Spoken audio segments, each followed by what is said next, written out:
Seeing ghosts down the hallway. There's a presence, bedroom shadows, cloaked and haunting me. Cold hand touching me. Fear overwhelming me. Tapping at my window. I can't bear to open my eyes. A breath on my neck. Floating apparitions everywhere. Go to sleep with the light on. I wake up paralyzed.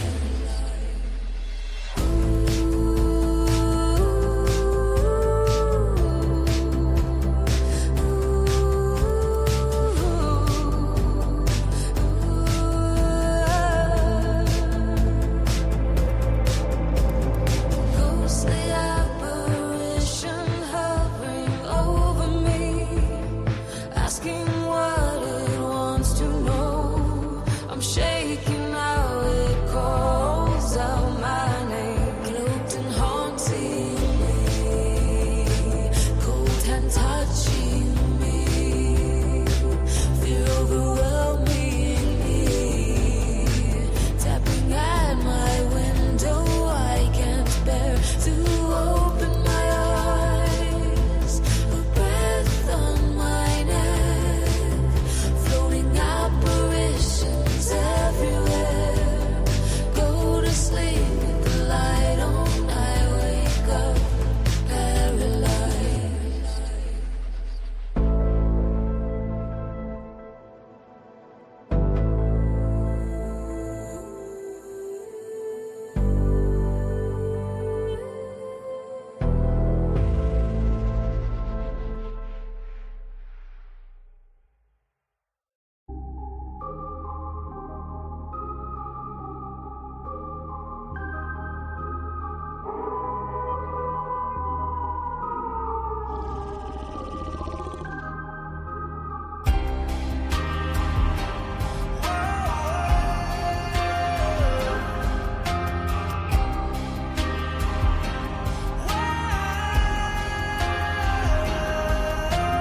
Light that brings out. In the dark you hear a growl. Monsters in the night, unnatural appetite. A demon sent me here to take you to the afterlife. I feel something change inside of me. The inner human slowly dead in me. I feel it come alive. The darkness brings me light. There ain't no stopping it, and you will never hide from me. Pain of the change. What have I become? A creature of the night. Ruled by moonlight. The pain of the change. This body's no longer mine. Feel wild and free, but caged at the same time. It's time to be human. Think human. Feel human. A hunger's arising inside of me. The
finest of thoughts, watching your every move. I'm obsessed with you. Twisted thoughts erupting and slowly decaying. My jealousy, my envy is tearing me apart. A wicked man and his wicked deeds, masquerading as a child a of light. monster with his cruel needs, as he dances with his sick fantasy. What is done in the dark will always be brought to light. Slithering around the murky green swamp, voodoo priests enchanting the dance, making deals in the dark. The laughing spirits and all that they hunt.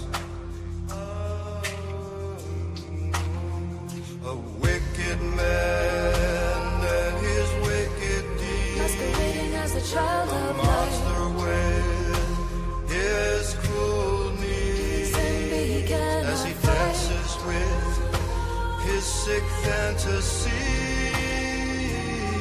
What is done in the dark will always be brought to light.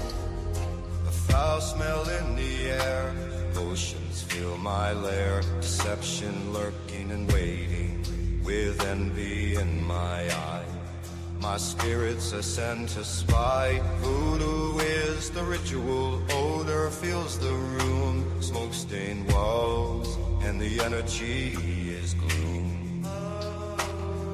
A wicked man and his wicked deeds, Masquerading as a child a of light. monster with his cruel needs, as he dances with his sick fantasy. What is done in the dark will always be brought to light. Twisting the truth, for there is none in me. Weaving dark magic all through the night. Tears of envy, my jealousy ignites. Darkness encasing alive in the night. My lying tongue grows fatter with every deceitful breath. My soul is rotting and it tastes like death. A wicked man and his wicked deeds, Masquerading as a child a of light. monster with his cruel needs, as he dances with his sick fantasy. What is done in the dark will always be brought to light. The cloaked deceit, this is my life, I'm doomed to repeat. A treacherous heart, envy growing in me. I wish I was you, with everything that I do. A wicked man and his wicked deeds, Masquerading as a child a of light. monster with his cruel needs, as he dances with his sick fantasy.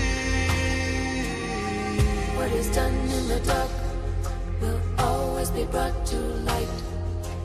Reaching out to the filthiest of scum, wishing I was him, not the man I become.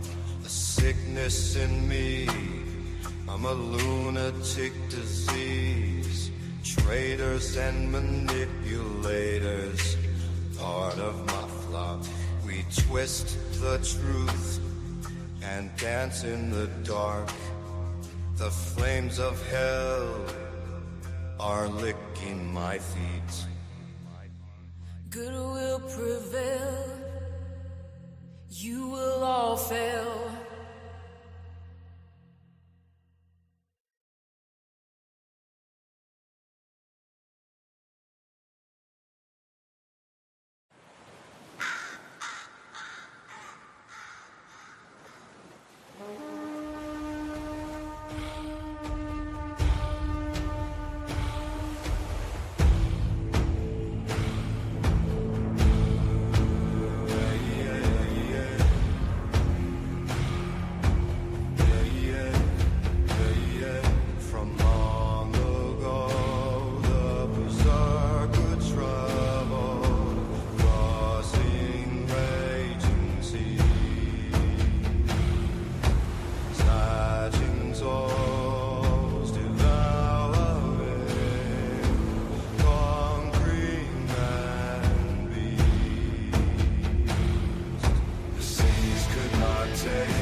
Welcome to the Paranormal Roundtable.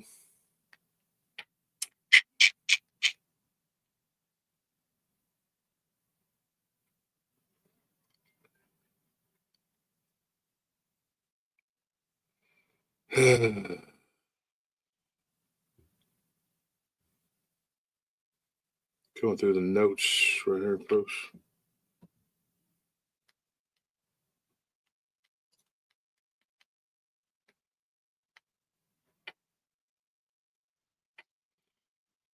Oh, man, had a lot going on today.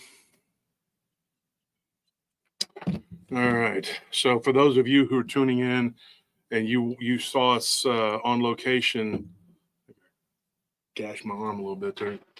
We were kind of up through the woods earlier. We're going to be doing that a lot more. Yeah. We want to copy people. We want to be like other people that are super cool. That's why we're doing it. We're doing it just to copy you. We saw how cool you were and how great your chats were when you had 60 people in there. We're like, you know what? Let's do that. It's gonna be kind of hard for me and Tony. We got to gain about 200 pounds to copy them and Your belly has to stop bathing and somehow get skin tags on their face, and then I'd probably have to stop brushing my teeth for about. Well, I mean, it's very obvious. You're getting specific. I'm talking about just people who do this in general. I'm not talking about specific. I'm not talking about anyone in general. It's just an ideal kind of person, really. But I mean, it's obvious that we were struggling on our channel, and we need to look to bigger channels to figure out what was working. So we had to go and copy what they do. I mean, it's what every good YouTuber does. Steal. We had to start doing the Patreon, and then we had to put things behind a paywall. I can't say it with a straight face. We haven't put our content behind a paywall. We just have an extra show twice a week or twice a month. We have an extra show on Mondays. We're going to start doing a show every Monday. But the people who don't do the Patreon, you will still get a show on Mondays. Right? You'll still get it. So don't be whatever. There's going to be like an hour to hour and a half every other Monday that you won't get. And that's not putting content behind a paywall because I'm not telling stories on there. I said I wasn't going to put my stories behind the paywall. I'm not going to. Keeping my word. Some people can't do in this community.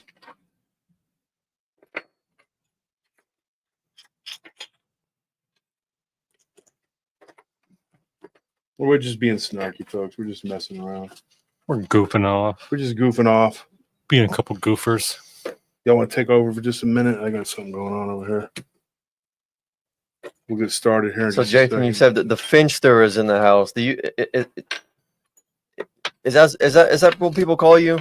Because that's a cool name. Because I'm pretty sure that's one of those nicknames that you gave yourself, and then you force everyone to just like to call you that, and then people, not a nickname. And then people are like, "Oh God, just call him the Finchster. Just call him the Finchster. It's just okay. Just go along with it."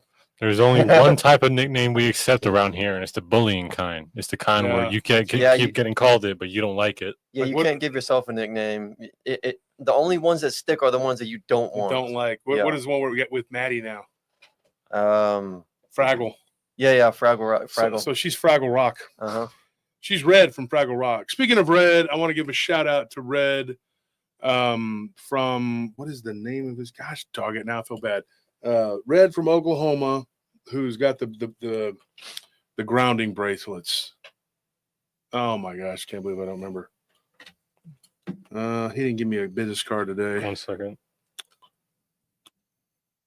I better find his website.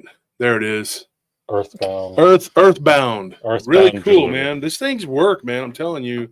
At least for me, it does. It seems to help me. It helped me with my balance today, and felt a little better. It's these grounding bracelets, and I'm wearing one. I got one. This was an expensive one. I'll say that, but they're not cheap. But they do seem to work. I'm not gonna lie. So yeah, they have different ones, and me and Nelly got one.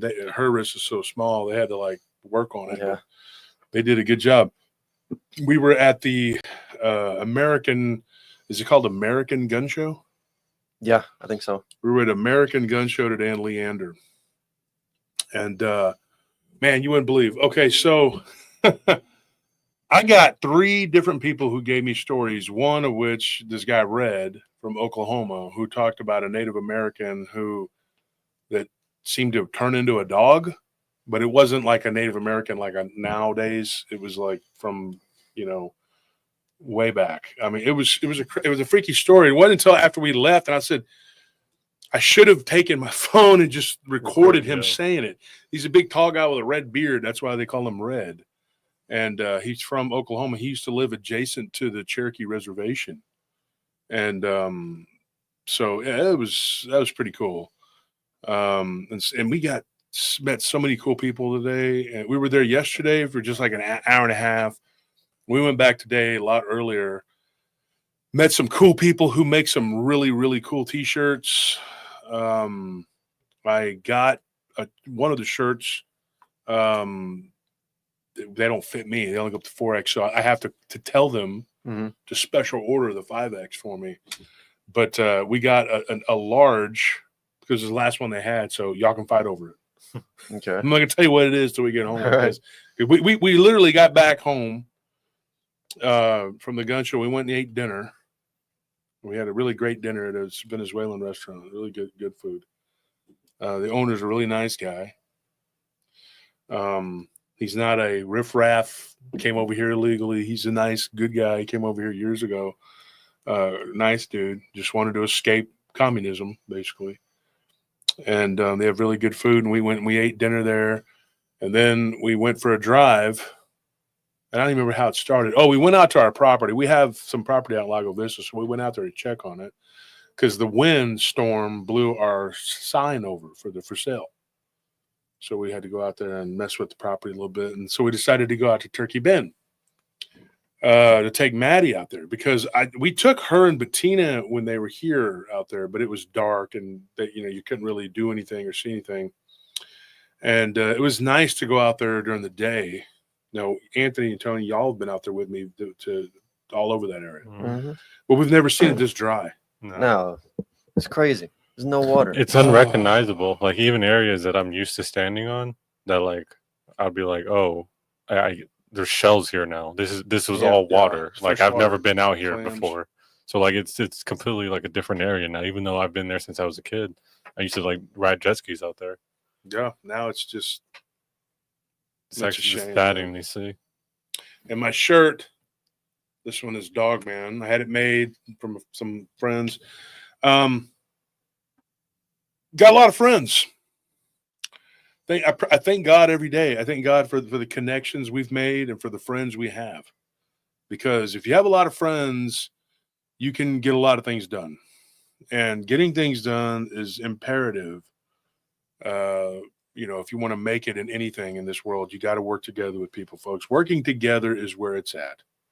People who don't want to work together, who just want to fight and bicker and whatever, the goofy email you sent me today making threats and all that, that's going to be turned over to the police.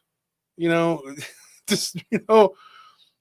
YouTubers and podcasters need to start being more proactive when they see, because I was talking to one of my friends who's a big YouTuber, author, and he was talking about the threats and things people send him stuff.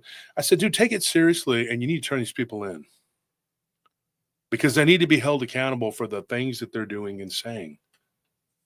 It is not legal to cyber stalk or threaten people. It doesn't matter.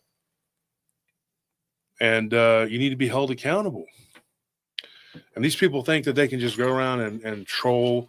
There's this group of them that have been doing this for years in this field. Some of these handles go way back.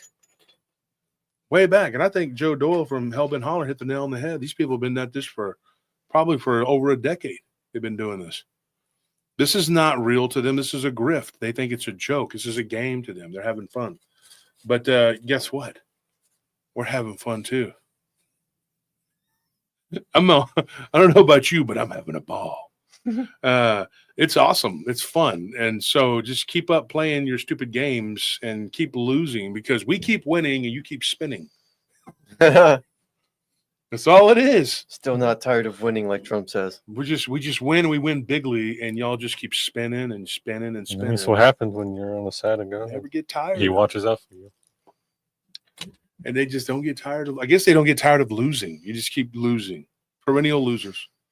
And then they get mad and they're like, "Oh, we're gonna get you! Oh, I hate Mighty Mouse. He ruins everything. Oh, he makes me mad." You know. Like at the beginning of that Venom pinball that we got. Like whenever you first started up, it's Spider-Man telling Eddie Brock, it's like, "Don't you ever get? Aren't you tired of trying to kill me, Eddie? All you ever do is fail at it." Just like taunting him. You know why that is? It's just like it's a joke to him at that point because it's like, "Oh, this guy is coming against me again. All he ever he's just gonna lose again."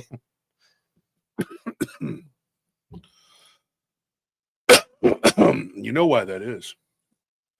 What? Because Spider-Man as Venom. Mhm. Now, Spider-Man used to have the black suit. Mhm. Oh yeah, it wanted Spider-Man. It wanted him because Eddie Brock didn't have any special powers. He's big and strong and buff, you know, but he Mhm. was not Spider-Man.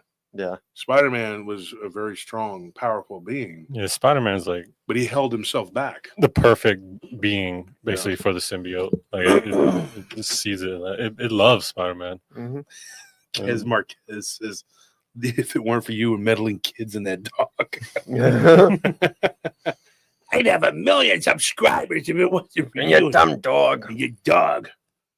Oh boy, yeah. So with Spider-Man, they used that storyline from Secret Wars back when I was a kid, and I actually read comic books.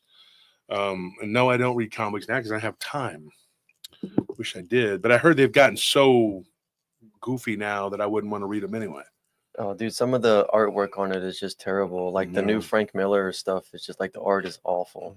Wow, I mean, Frank. Well, I mean, I think he's like getting like up there in age, and like it might be one of those things where they're just like forcing him to do something he doesn't want to do or something because his art is just like really bad now. It's kind of sad. Golly, huh. And I met him Yeah. years ago, and I'm not even going to get into that story. You wouldn't believe me if I told you. Y'all know the story. No, what happened though is Spider-Man. He was when he had the black suit, he was Venom. He was trying to bond with him because he had all that ability and that power. So it's crazy. Venom is so strong that when he bonded with Brock, he ended up being able to fight, Spider-Man. He could beat Spider-Man up, but he couldn't. He could never kill him. That was the problem. He was trying to kill him, not just beat him up. So he caused a lot of problems. And then Jonah Jameson's just a constant pain in the ass because all he ever did was run around telling lies. It's kind of like with these people. They're like Jonah Jameson. Yeah. They can't stop. We got to stop the menace that is Wolf. He eats babies. Yeah, and guess what? He runs stoplights. We've seen him do it. We don't. Just keeps on, with the crap. Oh yeah, Jason. What's up, Jason? He says, "Look what they did to Stan Lee, folks. If I told you about what they did to Stan Lee, it's horrible. Yeah. When he got up there in age, they were abusing him. Yeah, they kept making him do it. They made him. They go to these shows like these, and they even stole vials of his blood, Mm-hmm. and made him sign comic books. Yeah, they mix it with ink.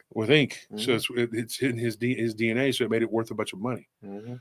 And I think you can pretty much look them up now. It was like on the black market, like on the dark web. You could, purchase them or whatever. It was horrible what they did to that guy. This is Stan Lee. I remember hearing his voice on Saturday morning cartoons, and the Hulk and Spider-Man had their two sections, and then for some reason, Iceman. Mm-hmm. Like I never said why Iceman. Iceman's never been that cool. It was just like it was the Hulk, Spider-Man, and the Adventures of Iceman. Like they took let's just take a jar and shake the names of the X-Men and we'll use Iceman. We have Batman, Superman, and Calendar Man. Calendar Man. Powdered Toast Man. That's who they used. Powdered Toast Man. And what was the other one we were thinking about the other day? Oh yeah, what was Tony said it. What was it? it? One of the worst ever. I was gonna say Wonder Man, but Wonder Man. Yeah, there you go. Wonder Man, Wonder Man. fighting crime. Fighting crime. Wonder Man. He shows. Was he the one that shows up after it's already happened? Or is that eventual man? What is it? Oh no, that's eventually. That was like what was the name of that show that it was on Nickelodeon? It was a skit show. Amanda Bynes did it, but it was Eventually Man. Eventually, she's like, I'll save you. Eventually. And then there was one that would come after it happened. And Yeah. he was like, yeah, and he would show up and he'd be like, the crime has already happened. It's like, but I'm here now. And he would, I can't remember if it was on like, it was on one of these silly shows like Sign Out Live or In Living Color or Mad or something. And that was his job, was just to show up after the crime had already been committed. The police were like, we're glad you're here, but it's already happened. It's too late, And he's like, well, at least I got here, And then he'd take off to go somewhere else and be late over there. This probably name has something to do with being late, huh? I can't remember what it Tardy was. Man. Tardy Man. I don't know, something. Yeah, there you go. George remembers? Yeah, it was Iceman used to run with Spider-Man and Firestar on the old cartoon show. Now, who the hell is Firestar? What happened to her? Like, I never saw her in any comic books because maybe it was from the 70s or something. That's why I don't get, because like the Human Torch is Spider-Man's best friend. Really? So like yeah, like I didn't know that. they had a roommate, or they shared They a were flat. roommates. They were roommates. They were really good friends. I didn't know they So were. I don't know why friends. that doesn't make sense to me. Captain Procrastination. Yeah. Probably.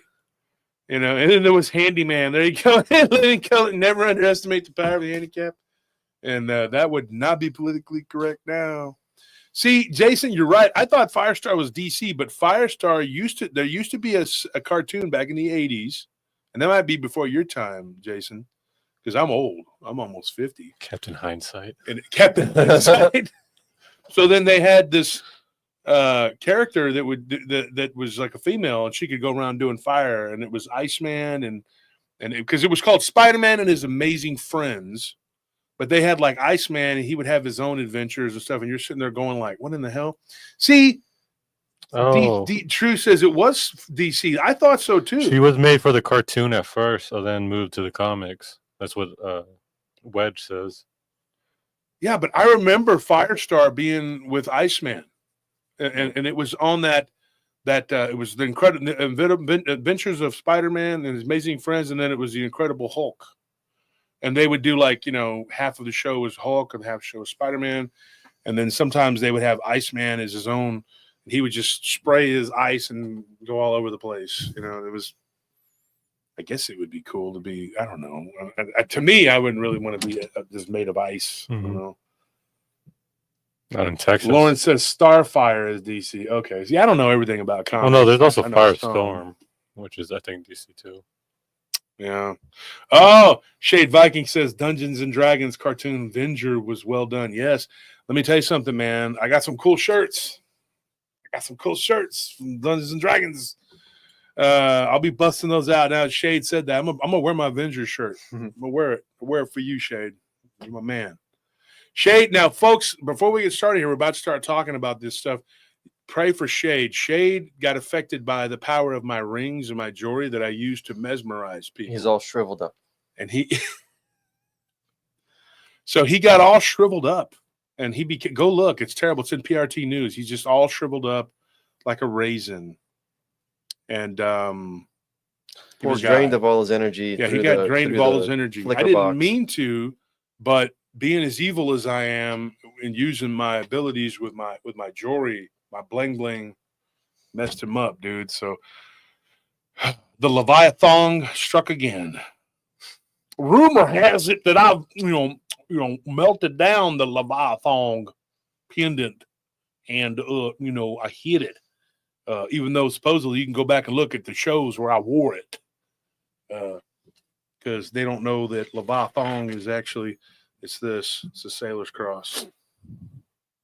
See the little anchor in the middle? Yeah. Don't feel stupid yet? Guess these people never do. They don't feel stupid. There is I looked it up. There is a Leviathan symbol.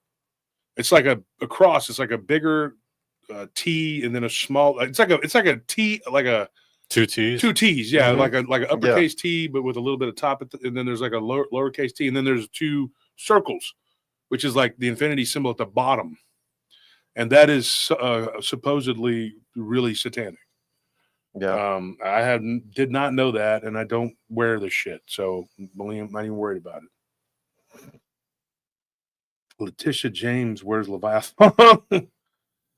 Yeah. So, anyways, so here's what we got tonight, folks. Let's get started. We had this incredible encounter that came to us. Now we had to make a decision because I had a bunch of different stories. I had a Goatman story that was pretty creepy.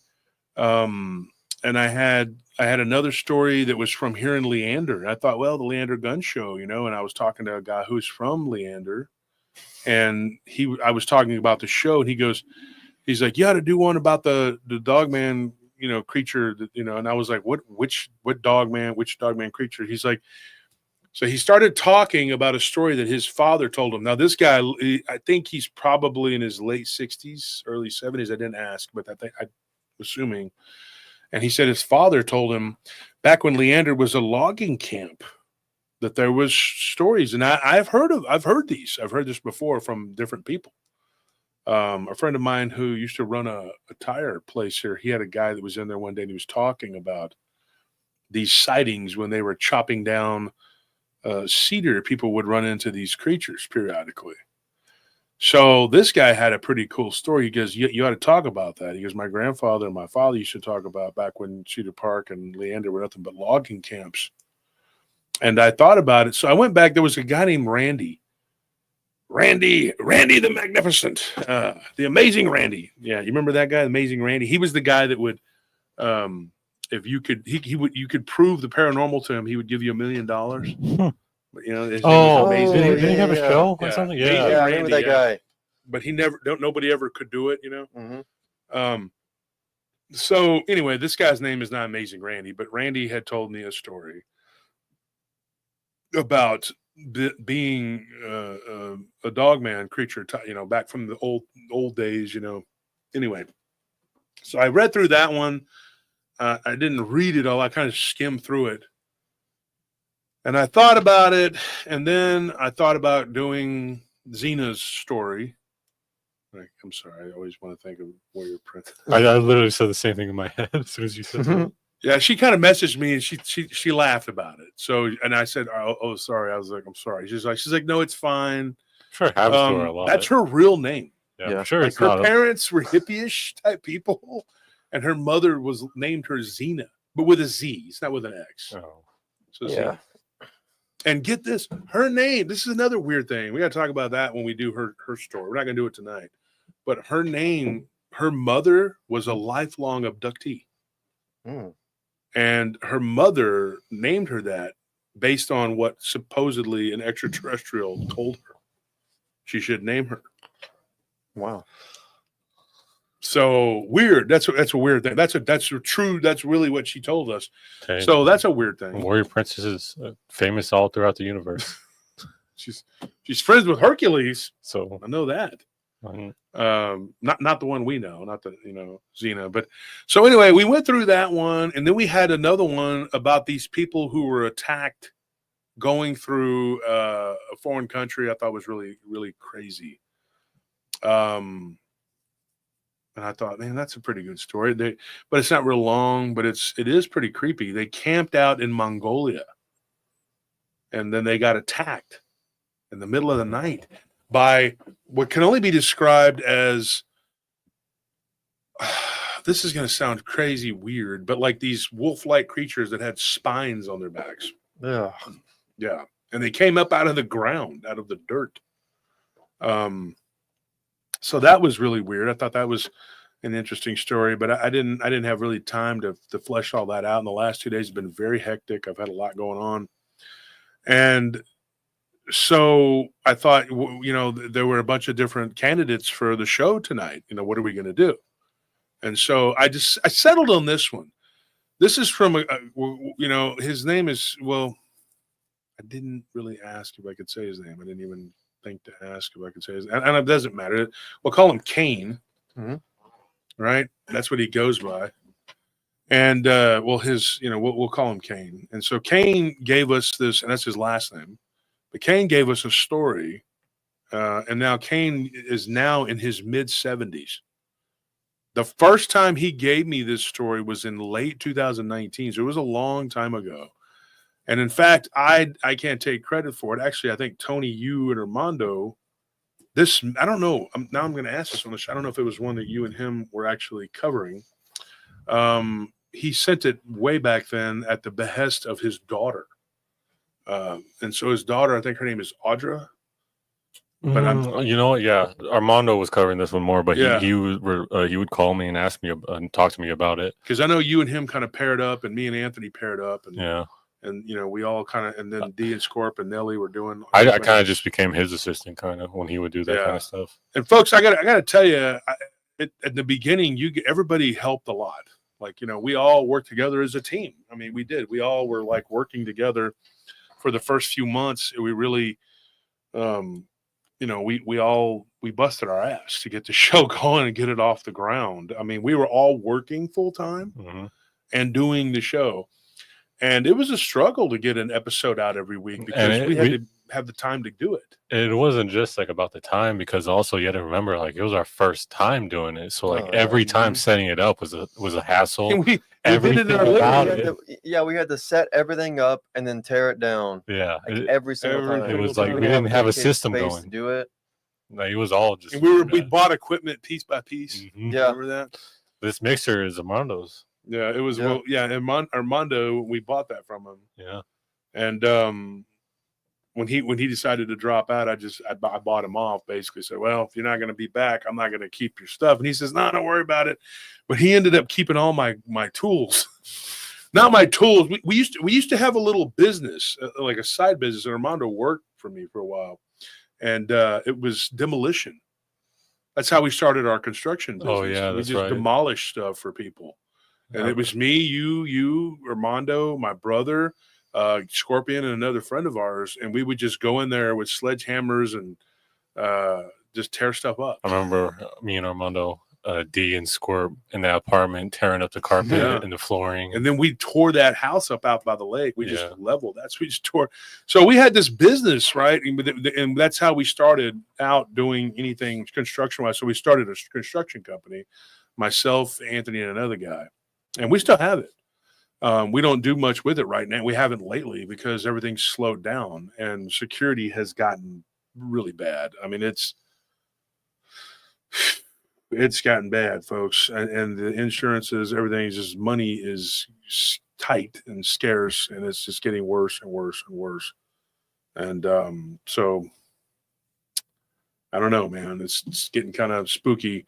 The way people, they don't want to pay their bills. And I read last week that it is now the worst it's ever been for people missing car payments, credit card payments, and house payments. The American people are not, and they're like, oh, it's Trump's fault. He's been in office 2 months. How are you going to say the last 4 years of what's been happening? And we're going to talk about that guy. And I'm like, give me a break, dude. The cognitive dissonance is just, man, it's I can't believe it. And now Putin's talking about peace, and they're like, oh, well, Trump had to buy him off to get it. They're talking bad about how for the peace. You're like, this guy can't do anything right. This guy could solve world hunger, world peace, and cure cancer, and they'd still be pissed off. Well, yeah, it's funny. He literally straight up said that in that last State of the Union address. He's like, he said just that. Like, I could solve the worst problem in the world's worst crisis, and these people over here they'd still hate me. It doesn't matter because they're being told to hate them. Yeah. The mainstream media and the military-industrial complex are like this. Well, I mean, and they don't like somebody who is not handpicked to be, somebody. How foolish are we to expect puppets to have thoughts of their own? And Jason, exactly. Lots of presidents, and exactly. It's been going on for a long time, and now they're uncovering it. Transgender reassignment for mice. You think I'm joking? And all these. Let me say something to you too. Some of these goofy rednecks that love A&M. They were involved in some of that goofy crap. Your T, they call it TU. TU is a liberal school. TU is a liberal school.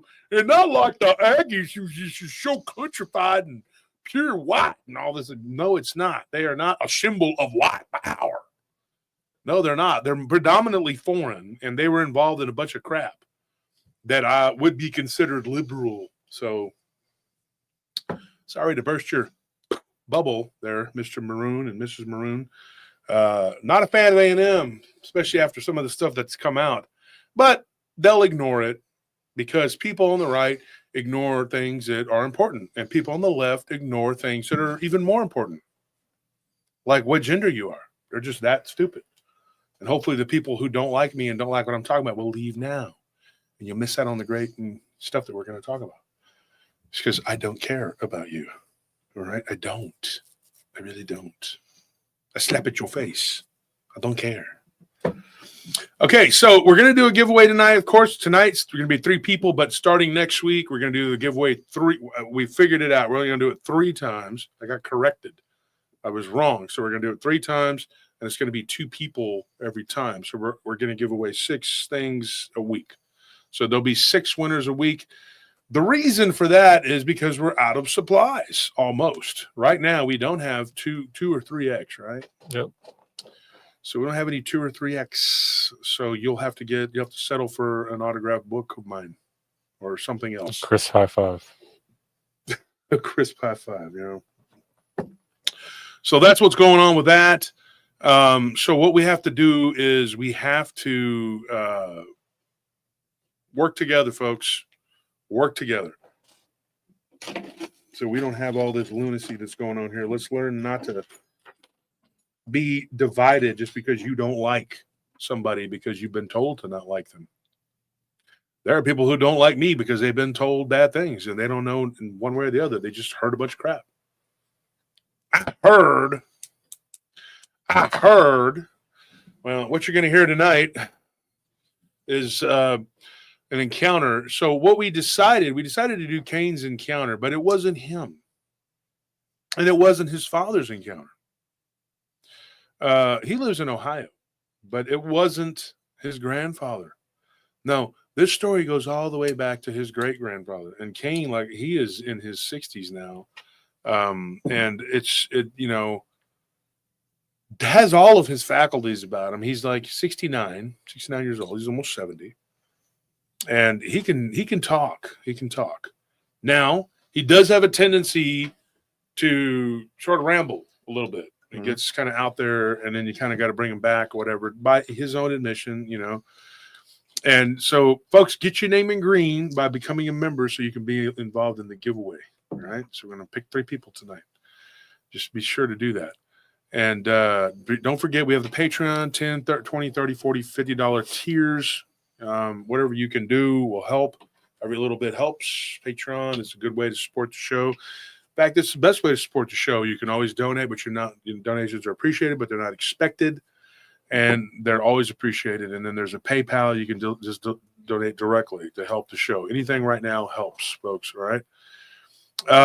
We're trying to come up with $2,000 right now to buy camera equipment so we can do these forays that we're going out and doing like we did earlier tonight. And we can do them correctly. We're buying the camera equipment from Excalibur. She's somebody who's in the chat, and she was on the Monday night live stream and talking and telling one of her encounters on the Monday. I remember Monday's open mic. Jump on and tell one of your encounters. Okay, so yeah, it would be awesome to jump on Monday and do what you got to do. So, anyways, we get this story from Cain. It's hot. Can we turn the AC?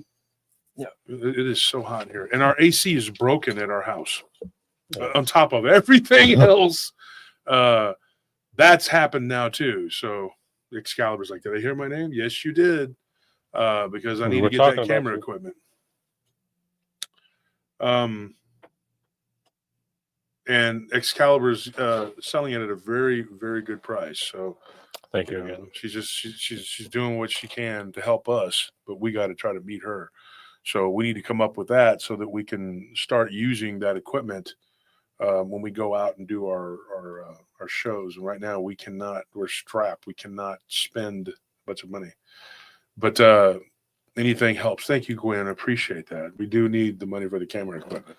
Chris And says, so when it rains, it pours. Not in Texas. That lake is dry as hell. that lake is dry as a bone, dude. I'm telling you right now, it is bad. It is bad.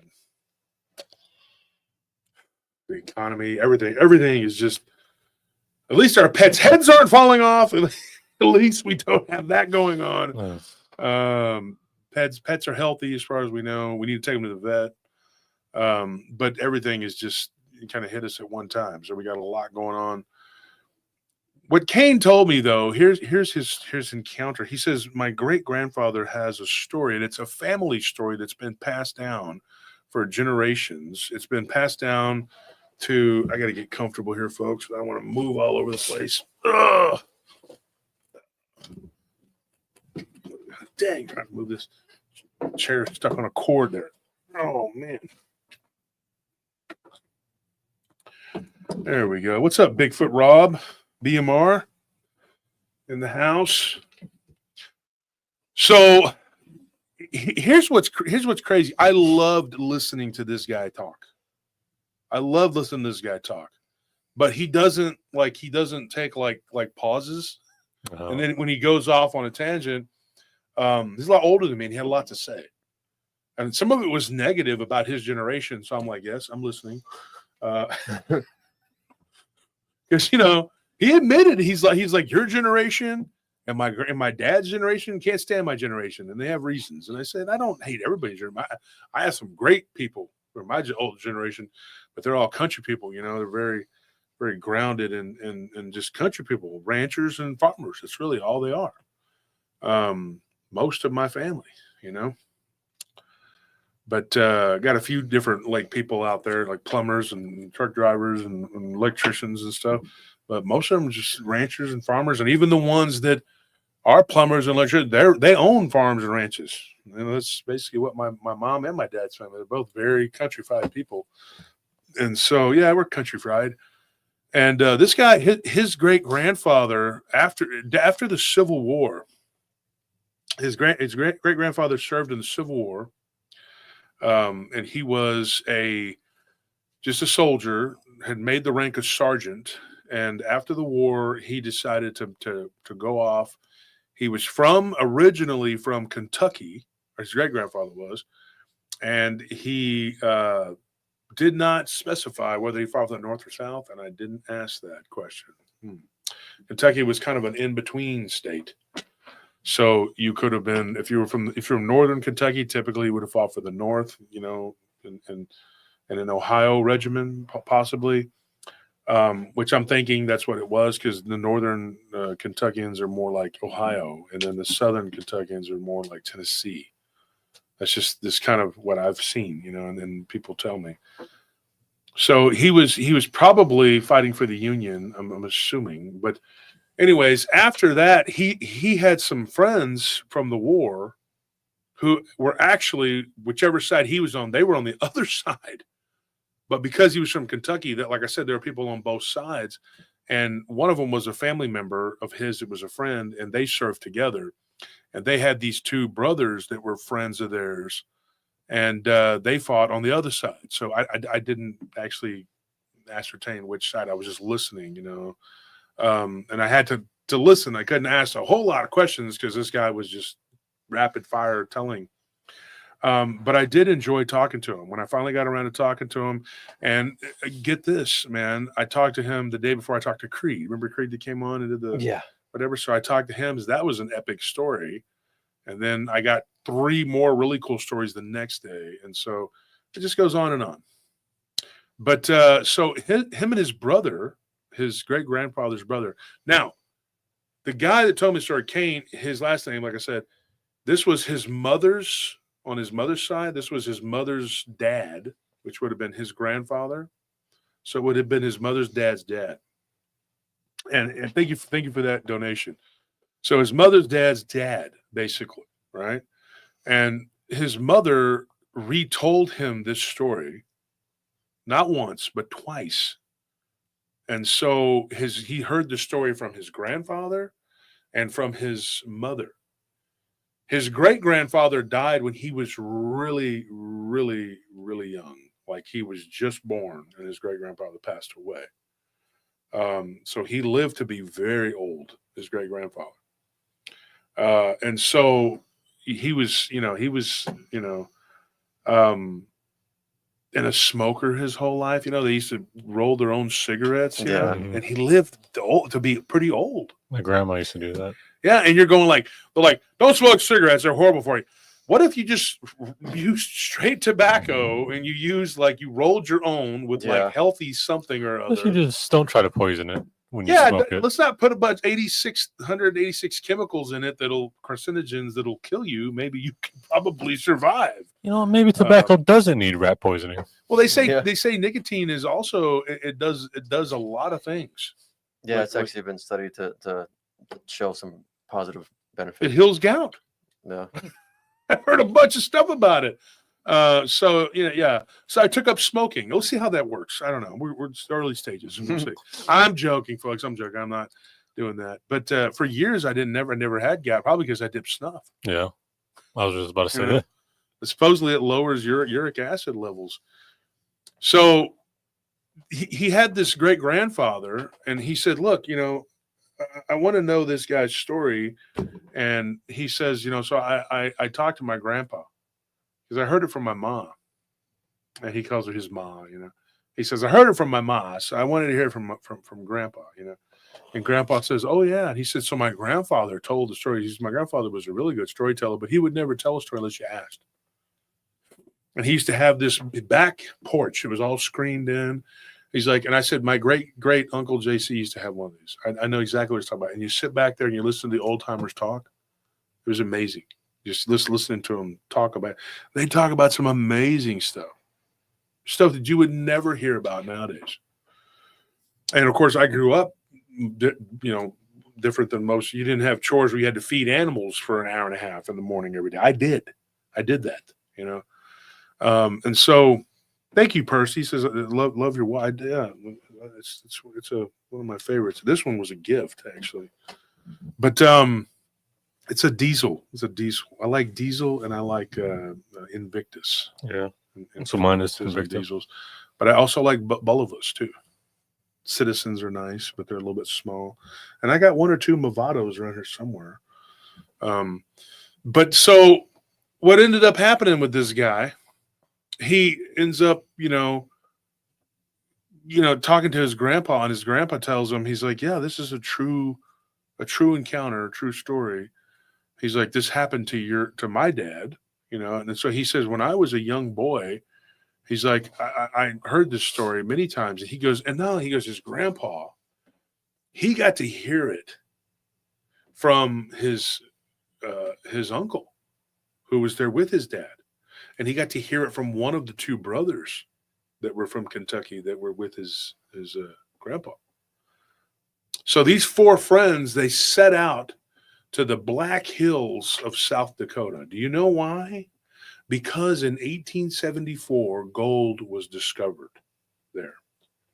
Now, everybody knows in 1849, gold was discovered in California, and everybody's like, hey, run to California. Let's kill ourselves. Let's go to Oregon Trail. And everybody knows you played the game. Yeah. Snake bit. No, that's it. But wagon wheel fell off. Oh, that's it. The wheel falls off. Everybody's starving. You shoot a deer and you miss. Oregon Trail, yeah. So everybody ran to California, and the gold rush happened, and there was this boom, and everybody was hanging out in San Francisco and whatever. And, of course, that's why they call them the 49ers, right? That's how the team had that name. So then, and I love their uniform, the color, by the way. I just don't like them because they've been a rival of the Cowboys. That's the only reason. Yeah. And then they've played some other teams that I like, too. So I just don't like them. Their uniform and the Buccaneers uniform, they're some of my favorites. I like that red. It looks sick, man. It's good. I mean, sick as in cool. I'm trying to sound hip. You know what I'm saying? Drip. Jive. You know what I'm saying? Lit. Trying to sound, no cap. It's tight. That's what we used to say when I was a kid. We were young. It's tight. That's tight, yo. But the 49ers, right? So then in 1874, they found gold in the Black Hills. And so all these people say, well, let's run to South Dakota now because that's where the gold is at. It's in the Black Hills of South Dakota. I've been through there. It's a very beautiful. Thank you, Cody Edmondson. It's a very beautiful place. I was in South Dakota in the Black Hills for approximately 2 hours, and I already had a Bigfoot story. Now, when you're me, I'm not just walking into the Quick Mart and they're like, hey, can I tell you about the I was like, well, I was just buying a Dr. Pepper and a Snickers bar, but I guess I got time for one. No, that's not what happens. No, I do tend to bring it up. Plus, I was wearing a shirt that said, I believe, and there was Bigfoot on it. So I go into the Black Hills and I walk in there and I had some beef jerky and, the malt liquor. You know what I'm saying? King Cobra. That's what it is, bro. So I go up in there with my 40, and I'm like, hey, Mr. Sir, brother, what's up? Yo, got my stuff up here. Hey, yo, Mr. Old Man. Mr. Sir, your old man. Yo, what's up? Let me holler at you over here. Guy turns around and looks at me, and I'm like, you take EBT card? Get that out of my store, you mother. Get the out now. You piece of sick and tired of this. I didn't come to this country for your be up my all the time. I swear I will kill you. What does the Asian couple? I edited out all the bad stuff. What does the Asian couple say? And don't be a menace. Buy now. You hurry up and buy. Hurry up and buy. Hurry up and buy. Hurry up and buy. Yeah. So I go up in there, my pants sagging, chain, what I'm saying? I'm wearing the Bigfoot, I already drank my soda. I said, this soda's flat, yo. I'm paying for this.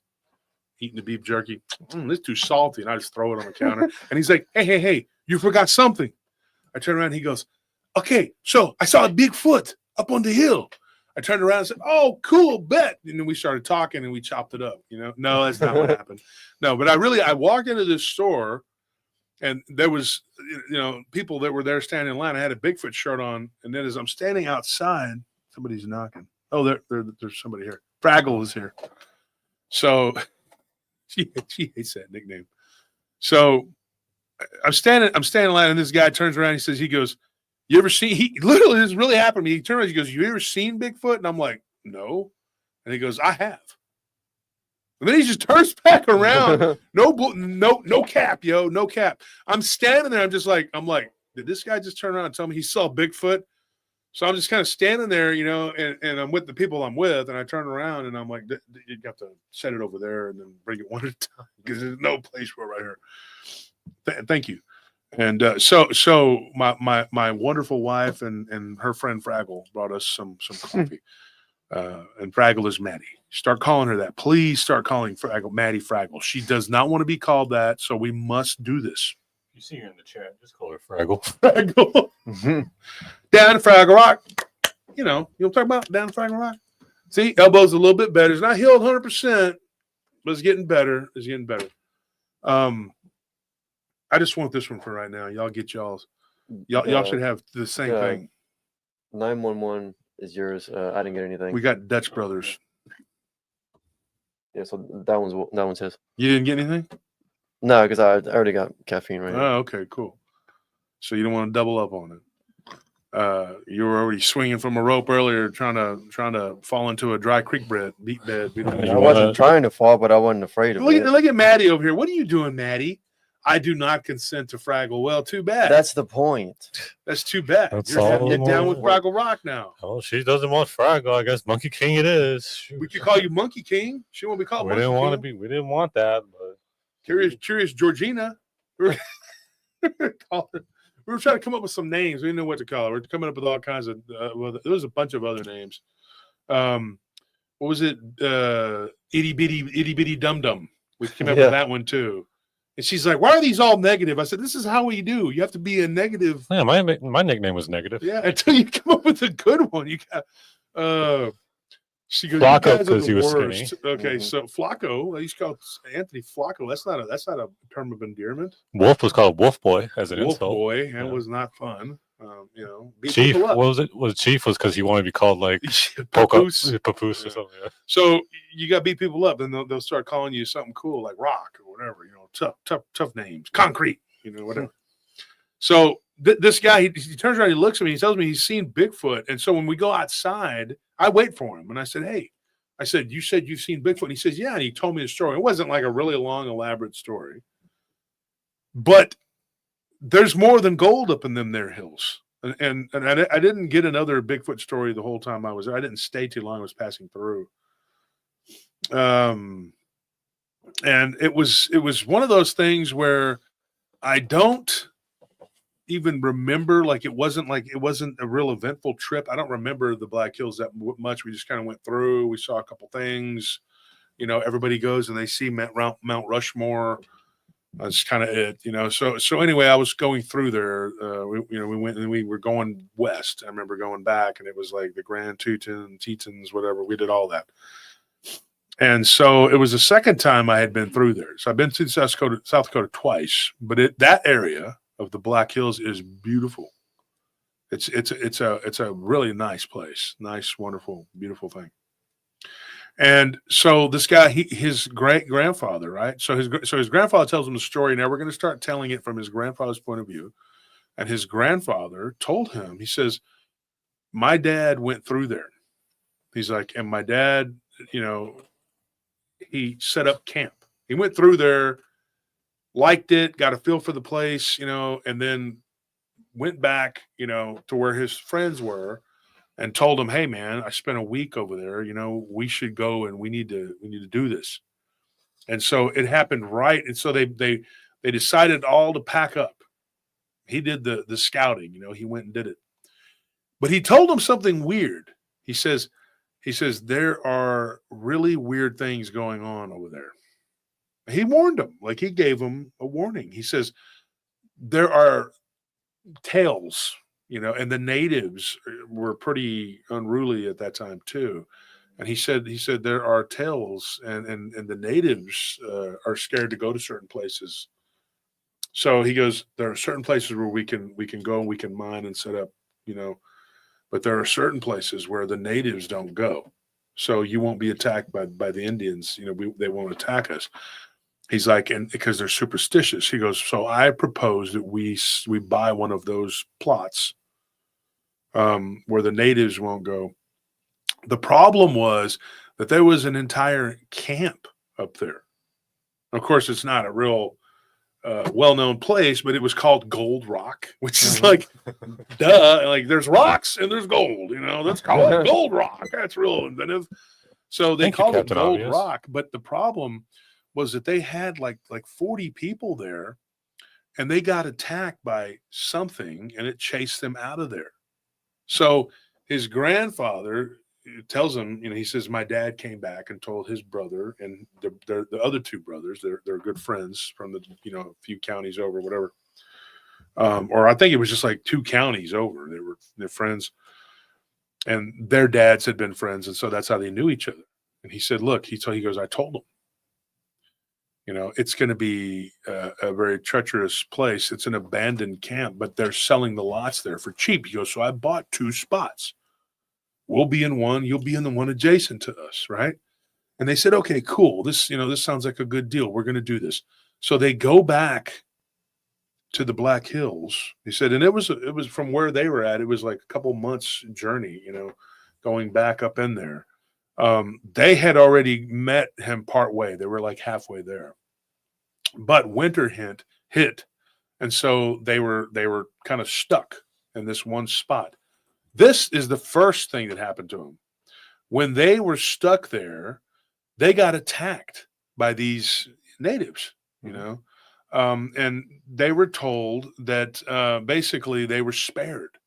Because in the area where they were at, these natives that had attacked them, the snowstorm hit while they were kind of hunkered down in their camp.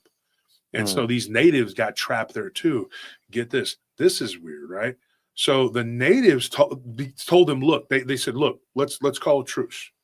And these were Plains, natives that were from the South. Lakota, I believe. Look it up. I think Black Hills is the Lakota. but he said it was a Lakota. He could be wrong about that. This is his grandfather telling the story, but I'm thinking it was the Sioux, right? But he told them. They said, look, there's a monster that comes in the cold, and we need to work together. And so they were like, when the Sioux came out, they were like, look, they put their hands up, like, look, we don't want to fight. And there were 12 of them. Yeah, it's Lakota and the Black. The Lakota, yeah. They went up to him and they said, look, we're trapped here. There was a pass right there, and there was like an avalanche that had fallen. And they said, we know a cave up here that we can all go and be in.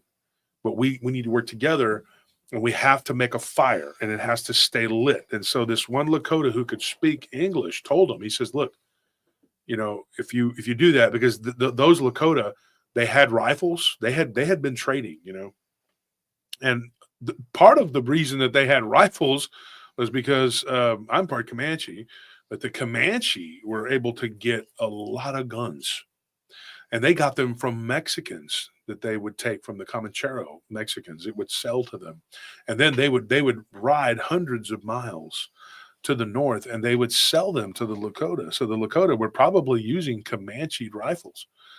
Pretty interesting stuff. And so he told them, they said, look, we have to work together. There is a creature, this monster that will come, and it will absolutely kill us.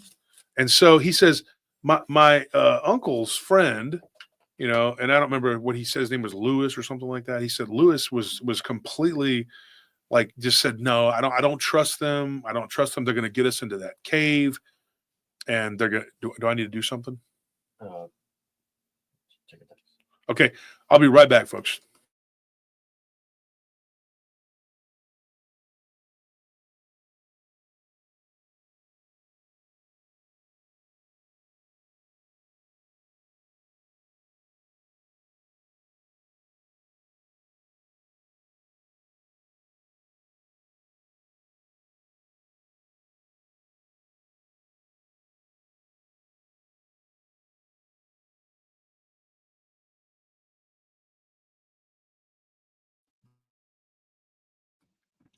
Time to take medication.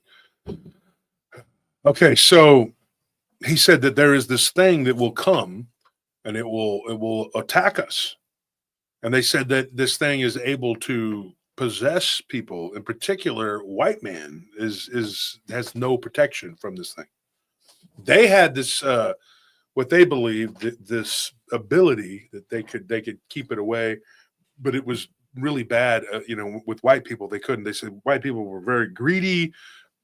They told them this whole thing, and they kind of got into it with these natives. They're like, well, why would we help you if you're over here telling us we're bad? And they said, no, look, this is a spirit that comes, but it's a monster, and they described it to him, and so they agreed. And as the first night, they stayed away in two different camps, and they could see the Lakota's fire burning. They could see their fire burning, and they were like, dude, look, we're going to die out here. We need to. So his grandfather told Lewis, he said, look, he's like, we need to get the hell out of this wind, and these tents, whatever, they're not going to keep us. So they packed up their stuff, and they marched over there to where the Lakota were. And they said, let's go and let's work together. So they dug through the snow together. They all dug through the snow for hours until they got to this opening, and they went inside of this cave, and they made a fire, melted all this snow. They pushed it out, and they were able to get, some ventilation, and they stayed in this cave. Now, here's the thing. For 3 days, they kind of kept their distance. They didn't really talk to each other that much. They had some hardtack, which is beef. The Lakota had some deer strap, and they exchanged food. And then gradually they started to kind of be friends. And then there was a pack of wolves, about 30 strong, that came through this pass, and they were hungry. So they started kind of harassing them at the mouth of this cave, and they worked together, and they nailed a couple of them, and the wolves ceased to be a problem. They weren't magical. There was nothing supernatural about them. They were just hungry gray wolves, and they left them alone. They started to realize this country was really wild. This was some really wild stuff. It was worse than Ohio and Kentucky and other places. They'd been a lot more tame because they had been tamed, and this land was really bad. When the snow cleared, these Lakota told them. One of them, the guy, this is what he told me. His grandfather's story says the one guy's name was Walks with Bears.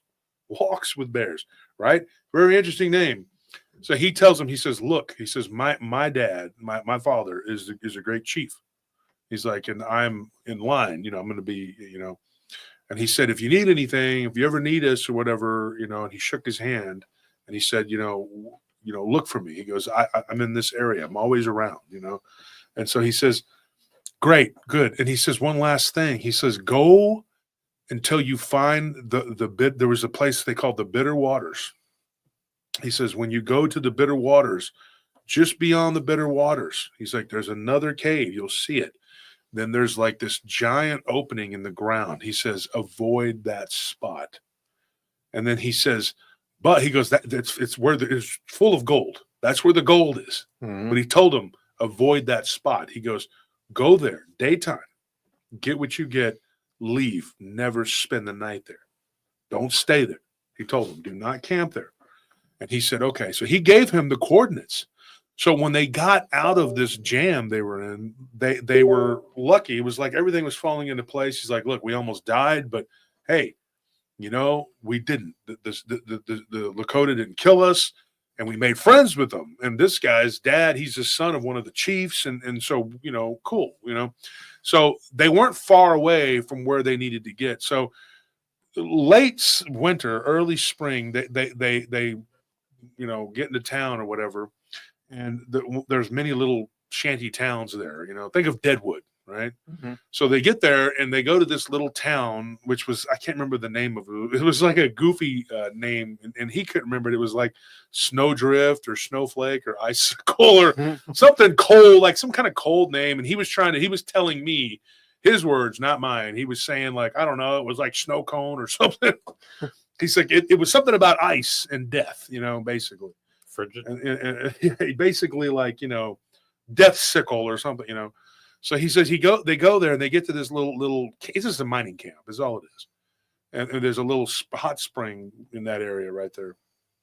And they told him, they said, here's your supplies, here's the, and then he goes, the next town over, they'll give you your lot number or whatever. That's the word. And so they bought their supplies away and they got these mules and they had lost 2 of their horses.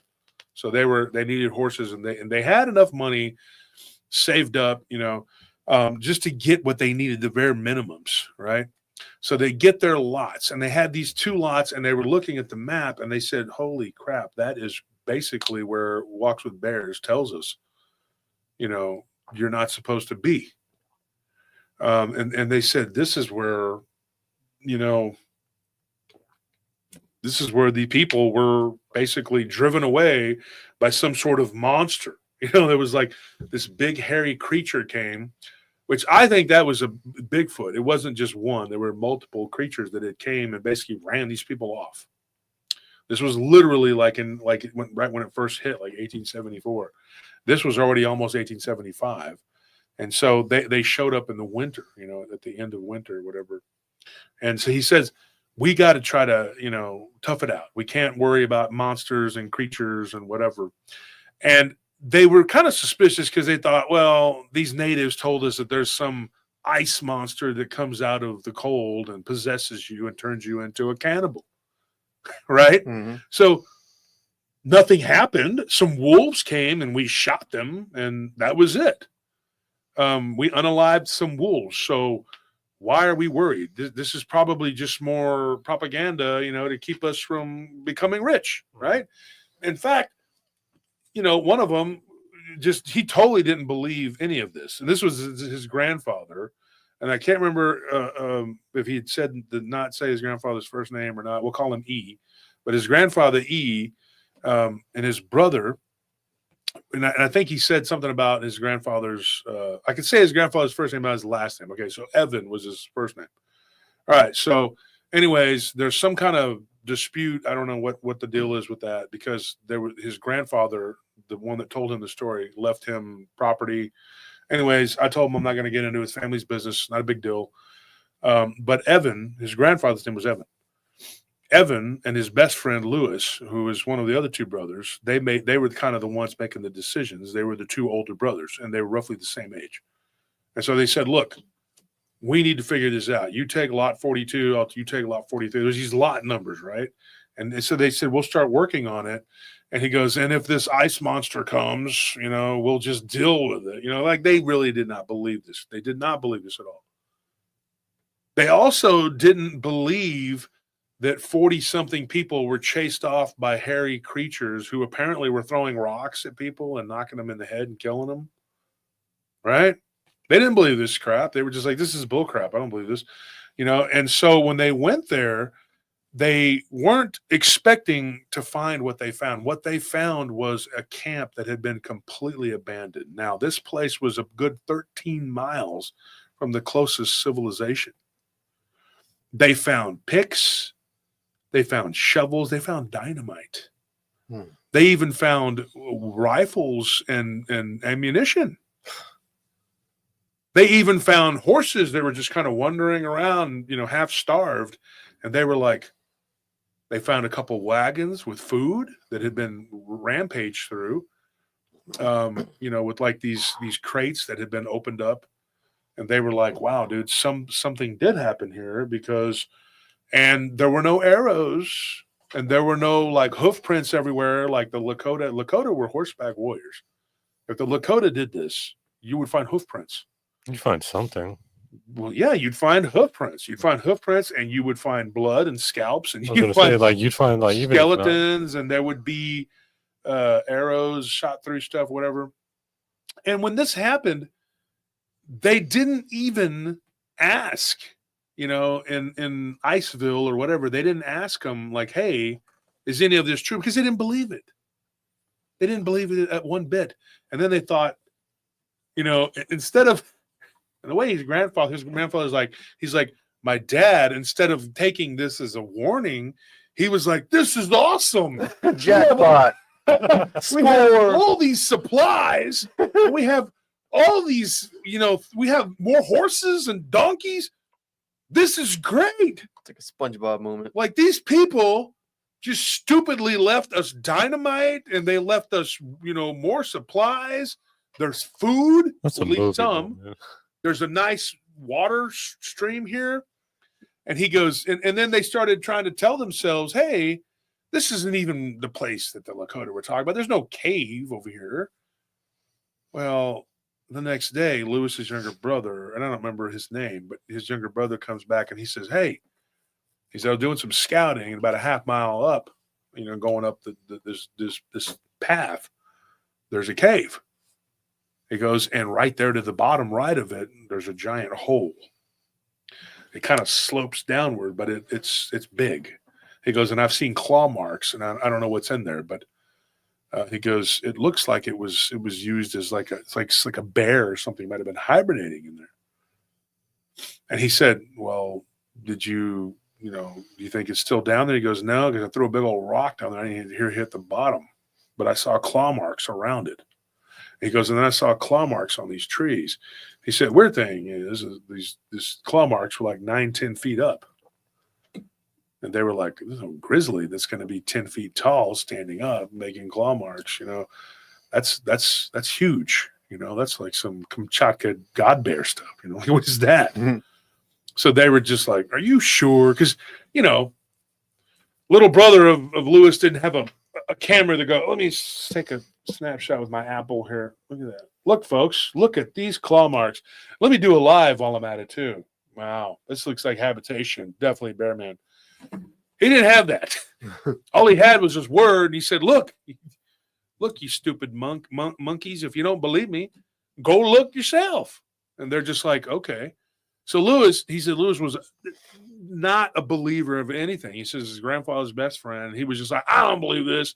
I'm going to go out there and take a look-see. And they said, look, you got about 30 minutes till dark.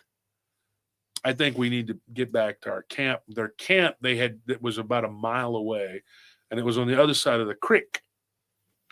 And he said, we need to, his grandfather was being prudent. His grandfather's dead, right? So he says, Evan told him, he says, look, I don't think this is smart. I don't know that this, the Lakota, they're from here. They would know. And if this happened, and he goes, think about it, guys, right? He's like, he started thinking about it. He says, we worked all that first day, digging, getting set up. He goes, I don't think this is smart.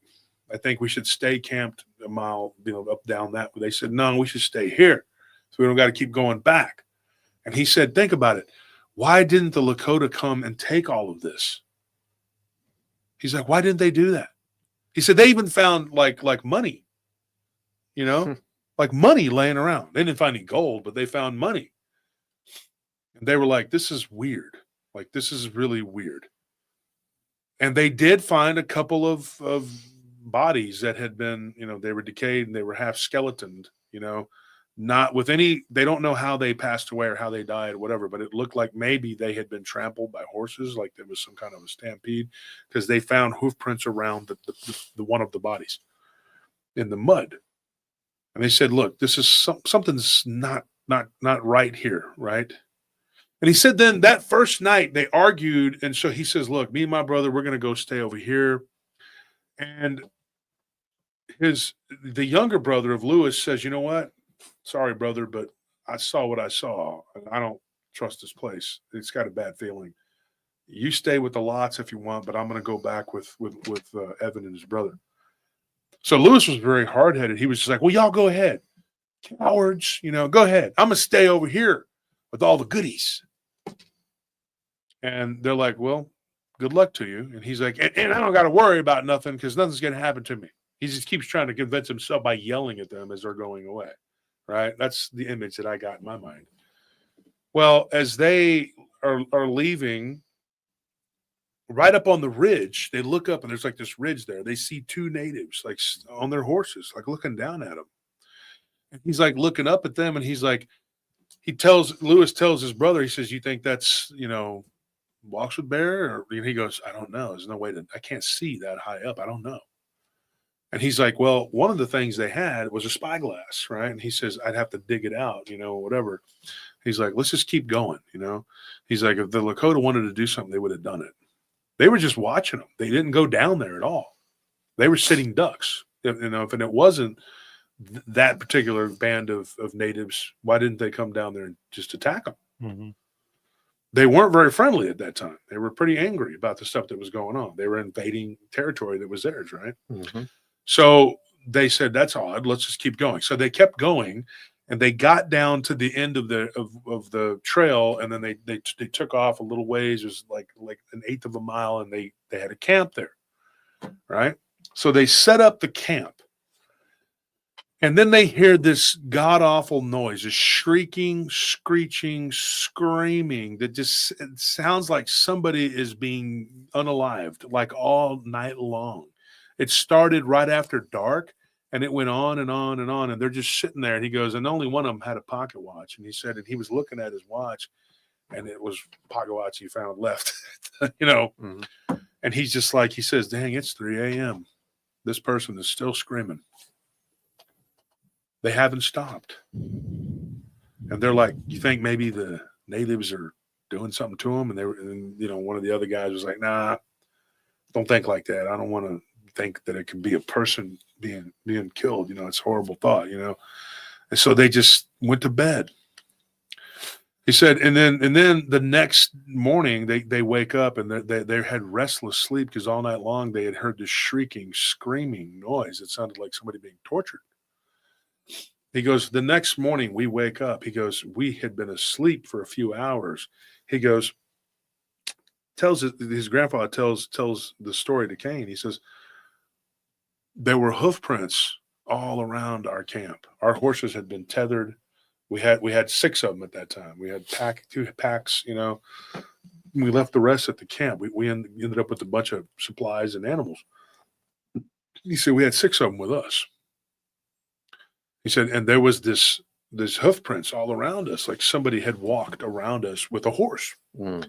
He said the only thing was it didn't look like a 4-legged animal. He goes, the hoof prints there were 2, and they looked the same, like they were. And he said that it didn't look right. Something with hooves had been walking all around them. And he said that one of them, the younger brother of Lewis, had woke up, and he said at one point, he goes, I saw this weird, like, creature that looked like a big, tall, black, shadowy looking thing. And he said it looked like it had an elongated skull, like its face was like drooping down, like it was. And he said, and it looked deformed, like a person whose jaw was like really big, and it had this humongous mouth, like a big row of teeth. He's like, and it had these weird ears, like a deer. No antlers, no antlers, but he goes, but it had this weird, skinny, emaciated body. He goes, I thought I was dreaming. He said, I had drank a little bit the night before. He goes, and I had some brandy, and I thought maybe that's what it was. Mm-hmm.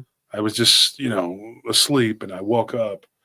He's like, and it was right before daybreak. He's like, maybe that's what did this. And he kind of laughingly, and Lewis was like, okay, well, we slept way too long because they didn't wake up till like almost 10 a.m. He said, yeah, well, we slept too long. And I don't know, something was up there screaming all night long. So they never did figure out what that was. And only Lewis's younger brother maybe had seen it. Maybe he thought maybe he was dreaming. So they didn't know what it was. It didn't kill them. It didn't attack them. But it did show up, right? And another weird thing about this was one of their horses was dead. So they ended up with this deceased horse, and they just thought, well, it was one of the horses that was left at the camp. Maybe it was malnourished. They tried to feed it some oats or whatever they had, and it wouldn't eat, and so it died.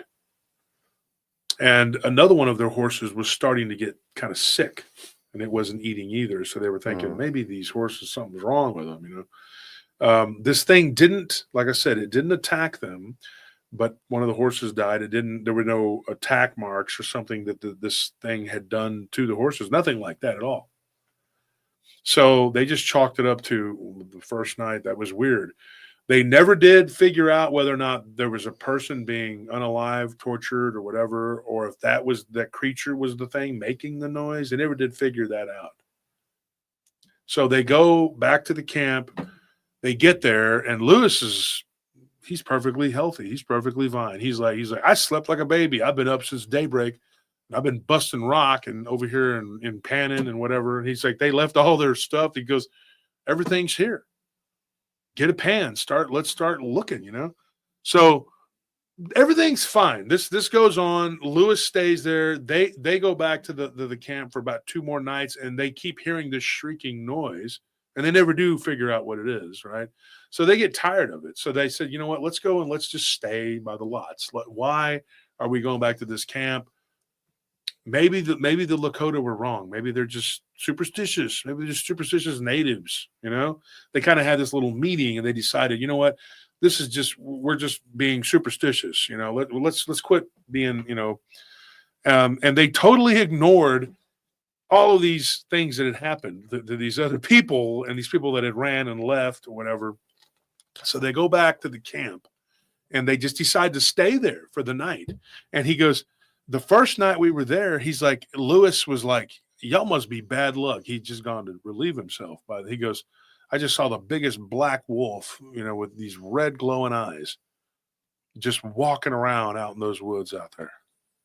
He's like, and it had stood up on its hind legs, and it was scratching on the tree with its front paws. And Lewis is sitting there, and at this point, he said the whole time this is from his grandpa's perspective. He says the whole time my dad had been out there, he goes, he was having these horrible dreams. Of course, he had horrible dreams because he was in the Civil War, and he watched people getting blown apart and torn apart. And so, yeah, he was like, dude, he was always a restless sleeper, He said, he goes, I've been having nightmares since I've been out here. And he's like, and he goes, you just saw a gigantic black wolf.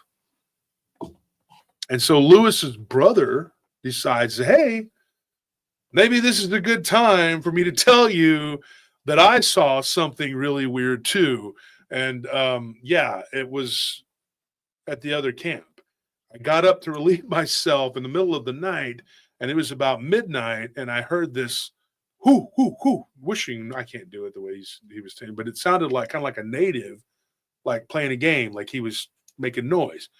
He said, so I got my pistol out, and I thought, okay, you know, there's a native out here, and it's, you know, he's got his revolver, and he's ready to go. He's just like, you know, so he's like, he goes, he ducks down. They're not unused to natives, you know. And he says, so I get down. He's like, and I'm thinking, this thing's going to start whistling arrows or rifle shots at me in a minute here. And he says, who's there? He said, and he sees at first what looks like a man come up from behind a tree. Then it falls. And then he's like, okay. So his brother, he decides to be brave, right? And he's like, everybody's asleep. You know, they're all sleeping around the fire. And so he gets down on his belly, and he decides he's going to play the game with them. He's like, okay, you want to count coup? Here we go. I got my gun. I'm ready to go, you know. He goes, then I see this wolf stand up on all fours and run through the woods. And he was just like, what in the hell did I just see? I just saw what looked like a man go behind a tree, then fall flat, almost like he was dead. The next thing you know, I see a wolf pop up. And he's like, he goes, dude, he was terrified. So he like literally stayed on his belly, crawled through some leaves, and got back to the camp. And then his brother, you know, Evan says, well, why didn't you tell me that this happened? He goes, I tried waking you up, and none of y'all knuckleheads would wake up. You were passed out. And he's like, you tried? He goes, he's like, my dad, this is, you know, Kane's grandfather. He says, my daddy was a very light sleeper. He's like, if you went, you know, he would be like, whoa, you know, what's up? You know, ready to go. He goes, Civil War. Slept with 2 pistols by his bed his entire life like Yosemite Sam. He goes, and my dad would hop up. If a grasshopper made a noise and came at the back porch, he'd be ready to roll. He's like, ready to rock and roll. And he was like, for some reason, he goes, I couldn't wake you up. And he's like, that's weird. And then Lewis is over there going like, well, I got to tell you guys something. Remember when I told y'all that I just been having a great time eating hard candy and because they found a bunch of candy, right? It's like, I have been eating candy, but I've been scared shitless because I've been seeing this big black hairy wolf-like thing coming to the edge of the camp. He's like, and they're like, well, we need to do something about it. Is it trying to attack us? He goes, no, but it keeps getting closer and closer, and I'm really glad y'all are here. But just maybe, you know, maybe we should not stay in this area. And they said, well, we can go back to he goes, no, I don't think a mile away is enough. I think maybe we should go maybe 3-4 miles down. And he goes, oh, we don't want to go too far down because that's where the other lots are. And those prospectors, they might, you know, we don't want to mess with them. You know, let's stay in our area, you know. And he said, well, you know, the closest settlement's 13 miles away. The closest mining camp was about 4.5 miles. The next group of prospectors. He says, you know, we kind of got to stay in our area, you know. And they were like, what do we do? And he said, well, you know what? Let's figure out a way. Let's stay up one night. You know, not like we're on a time crunch here. Nobody's coming back to this area. They're scared of it. They're superstition, right? And he said, let's just stay up and let's see what happens, right? Well, these were, you know, back in those days, there weren't that many people, unless you were in a city carousing all night, gambling like Doc Holliday. You weren't probably going to be staying up all night. He says, and right around 3 a.m., he goes, we all just fell out. He goes, and for some reason, we tried it again the next night. And every time somebody would get up to go take a leak or whatever else, he's like, they would see this thing stalking and coming closer to the camp, and it looked like a black wolf-like creature. And then he said, one night, he goes, we hear this horrible ruckus. We all wake up. We had fallen asleep, and it was a few minutes past 3 a.m. because for some reason we just couldn't go past 3 a.m. And I told him, I said, you know, 3 a.m., is like the witching hour, whatever. He says, yeah. He says, yeah. He goes, I've heard your show. I've heard you talk about it. And his daughter's the one that turned him on, or his daughter-in-law turned him on to the show. So shout out to her for doing that. And so he tells him, he says, look, he's like, I don't really believe in all this. He goes, but remember when we was in the cave with them natives? And he said, one of them said that there were these creatures that could mimic people. They could walk around like men, but they weren't really men. He goes, and then the other kid says, the younger brother, this is his uncle. This is the guy telling the story, his uncle. He says, yeah, but remember, they also said there was a giant ice monster that would come out and possess you and make you eat people. They said a lot of goofy things. You know, are we going to believe these people or what? He says, well, I don't know. I mean, look around you. This is an abandoned camp. What made these people run away? Right? He told us about the cave. And he told us everything they said. And bears, basically, they took to calling him bears. Bears told us, don't go here.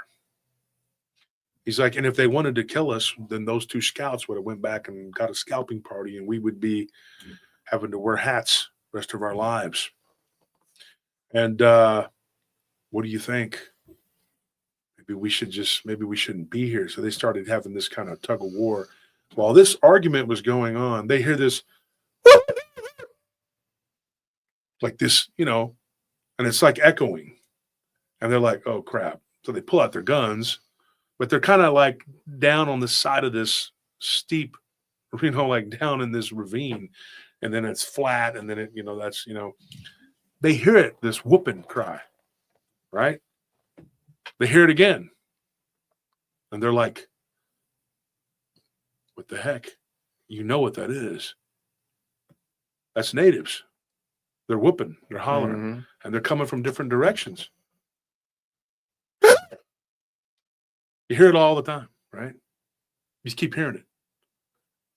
And they're just like seeing shadows like running back and forth in the woods. And they just keep hearing this over and over again. He's like, and they're just like, and so one of them gets nervy, he gets panicky, and he pulls out his shotgun and he just blasts into the woods. And then one of the other ones comes to his senses and he says, hey, wait a minute. He goes, this isn't the Dakota. These guys aren't on horseback. They would just ride in here and kill us. These guys are running around through the woods. He's like, the all that whooping, all that noise. He's like, this isn't human. These aren't people. And the other one stops and he goes, you're right. And he goes, and they didn't have flashlights. But by the light of the moon, they could see. They were way too tall and too big to be natives. He said, if these are natives, these are the biggest natives I've ever seen, the biggest Indians I've ever seen in my life. He was like, these people, if you want to call them that, were tall, slender giants. He goes, and then he's like, we all just get really, really tired. Now, we've heard this before. You know, people, they get really sleepy. Yep. They just get tired during these paranormal experiences. Like something drains you. And they just fall out. He's like, and the next morning, Evan wakes up and his best friend Lewis is gone. They don't know where he's at. And they look around and they're like, where's my friend? And his brother's crying. He's like, dude, they took him. They took him. The damn natives, they came and they took him. And then Lewis, his younger brother's going crazy. Evan and his brother like, look, stupid. Those aren't natives. There would be hoof prints. There would be arrows. The Sioux were known for shooting you with arrows. We'd be dead. That would make you get sepsis. They were very clever. You know, they would dip their arrows in buffalo dung. That's why they were called the Sioux, which means shit. And they didn't like being called the Sioux. They called Lakota, Dakota, and Dakota. They didn't like being called that. They called them the Lakota. Respect, right? They were bad dudes. They were very bad dudes. They gave people on. There's a song, Iron Maiden, on the plains. We gave them hell. They did. Okay, trust me. I know because I'm part Comanche. Believe me. And I'm not glorifying the war one way or the other, but it was vicious and brutal, and there was a lot of bloodletting. These were not natives because they would all be dead. Point blank, simple. He said, something is toying with us. And he goes, I'll bet you money on the barrel. Your brother is in that cave. And so his little brother gets all pissed off and he's like, how do you know? How do you know this? Why would you? I mean, and he goes, you saw it yourself. There was a cave there, right? He's like, you saw claw marks. And he's like, his brother was so frantic. He said he looks over and his younger brother is squatted down. And he's like, take a look. Right there on the ground were bear prints, claw marks. Right there in the dirt. And you could see where there was blood. And he had something had drug. And then it gets to the edge of the woods and it stops. There's no more trail. Now, not disparaging white men of that era, but white men of that era were not trackers unless you were a Coeur de Bois. You know what a Coeur de Bois is? Right? Yeah, it's like a French Yeah, tracker or something. those French trackers, boy, they could track anything. Especially delicious truffle mushrooms. Oh, magnificent. I'm just joking. That's funny. The French, though, the Coeur de Bois, they were known as these excellent trackers. Even Napoleon used these hillbilly Frenchmen. He's like, do this, find that. And the natives were impressed with their ability to track the Coeur de Bois. He goes, but these weren't Coeur de Bois. These were just regular old white boys, country boys. And they were tough. They had all fought in the Civil War. They had seen a lot of death. But what was about to happen to these men was not normal. It was not something that they would ever dream of in 1,000 years that they were going to encounter. And what was about to happen to these men was not something that you would read about in a history book.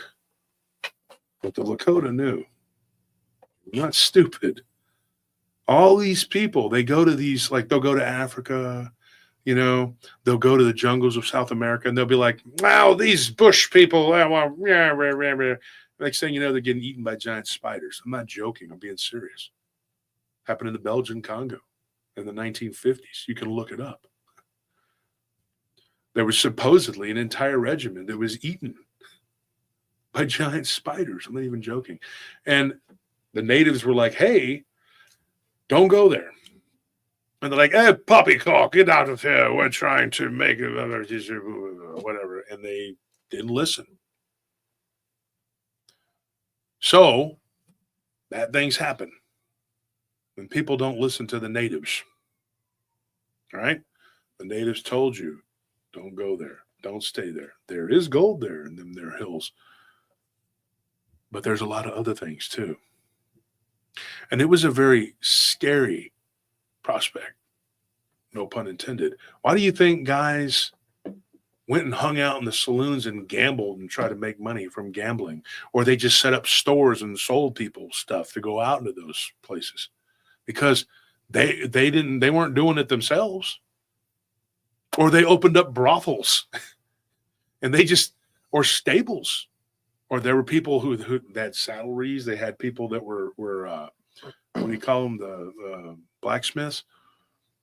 They did those jobs because it was dangerous as hell to be out there in those woods, in them there hills, and not just because of the natives. Like, you could fight back. You could shoot them. Things they could fight back and forth. That's what they did all the time. But you were out there in the middle of nowhere, and I can't tell you how many stories there are out there of people who have stories from their ancestors about these creatures, mine included. These stories go way back in time. And that's why this one was so riveting to me. Because here's a guy who's telling a story from his grandfather. And his grandfather says, my dad. He goes, my dad. He goes, he was a very smart guy. He took heed and he listened to what these natives told him. He's like, hey man, this is probably, we shouldn't be here. This is a bad idea. He's like, but I'm going to get my friend back from whatever it was that took him. Younger brother of the guy that was taken, of Lewis, still convinced that it was some sort of native trick. He's like, those savages, they knew we were going to be here. So they decided to come and take him in the middle of the night and make it look like it was a bear. He said, that's why they call him walks with bears. He was just all this, negative stuff, right? Blaming them. And Lewis was just like, shut up. Shut up, Ike. They get to the cave and he's like, first thing his brother does is just start running over there. And he says, hey, he tries to stop him. He doesn't listen. Lewis's brother, I don't know his uncle's name. Started with a J. I'm sorry, I don't remember. I didn't write it down. But his uncle, we'll call him Joe. We'll just say Lewis's younger brother's name was Joe. I don't think that was it. It was Joseph. I don't think that was it. But it was something with a J. But Joe tries to stop him. Tries to grab Lewis's younger brother and tells him, hey, don't go into that cave. He's like, he literally just yanks his coat off and he's just yelling. He's like, Louis. And he's like running toward the cave. And the next thing you know, he runs into the cave and then they just hear a scream. They hear a crunch and a pop. And then that was it. And then Joe looks at Lewis and he's like, holy crap, man. What was that? Why don't you put her in charge? I'm joking. Game over, man. Game over, man. Game over. Why don't you put Wilbur the horse in charge? He's like, I'm Mr. Ed. And he says, dude, did you hear that? He's like, something just chopped him. Just what the hell was that? So they sitting outside this cave, they run and they get behind these rocks and they're like, so something's in there. They know this. And they don't know what it is. And they heard this growling roar come out of the cave. And they were just terrified. They were like, we can't, So he's got his rifle there, and a Winchester. That's a badass gun. I've shot one. They're nice. A lot of power. And he's just like sitting there and he's just like, they're not shooting at us. And he goes, yeah, because whatever's in that cave, it's not a human. And he goes, and there's no bear that sounds like that. He says, well, we gotta try to get this thing to come out of the cave so we can shoot it. And he goes, I don't think this is a good idea. He's like, I think we should get the heck out of here. I think we should just leave. Let's just go. Let's go back to Ohio. We don't belong out here. And he starts going nuts. And he tells his brother, he says, and I was just about to say, Dick Richards says, roll with the dynamite. So he tells him, he says, let's go back to the camp and let's get the dynamite. Let's get some fire and let's get, so Lewis had a plan. He goes, we're going to figure this out. Okay. And he says, I think we need to go back and get some of the people from the other camps and come up here in mass. And he goes, they're not going to come here. Did you see all that? They ran from here. Something chased them off. And he's like, did you not see those giant, tall, skinny people running through the woods? He goes, did you not see that? And he's like, this is crazy. I'm not, what about the weird dream that the other brother had? And he goes, there was this whatever. Nobody wanted to go into that cave, He's like, you're not going to get these people to do it. He goes, and you're going to give away our position. And by this point, I should say, they had found some gold. They had found some gold, and they were finding some gold. They hit a vein. And he's like, and I'm not giving up what we've already come so far. He's like, we nearly died 3 times coming on this trip over here.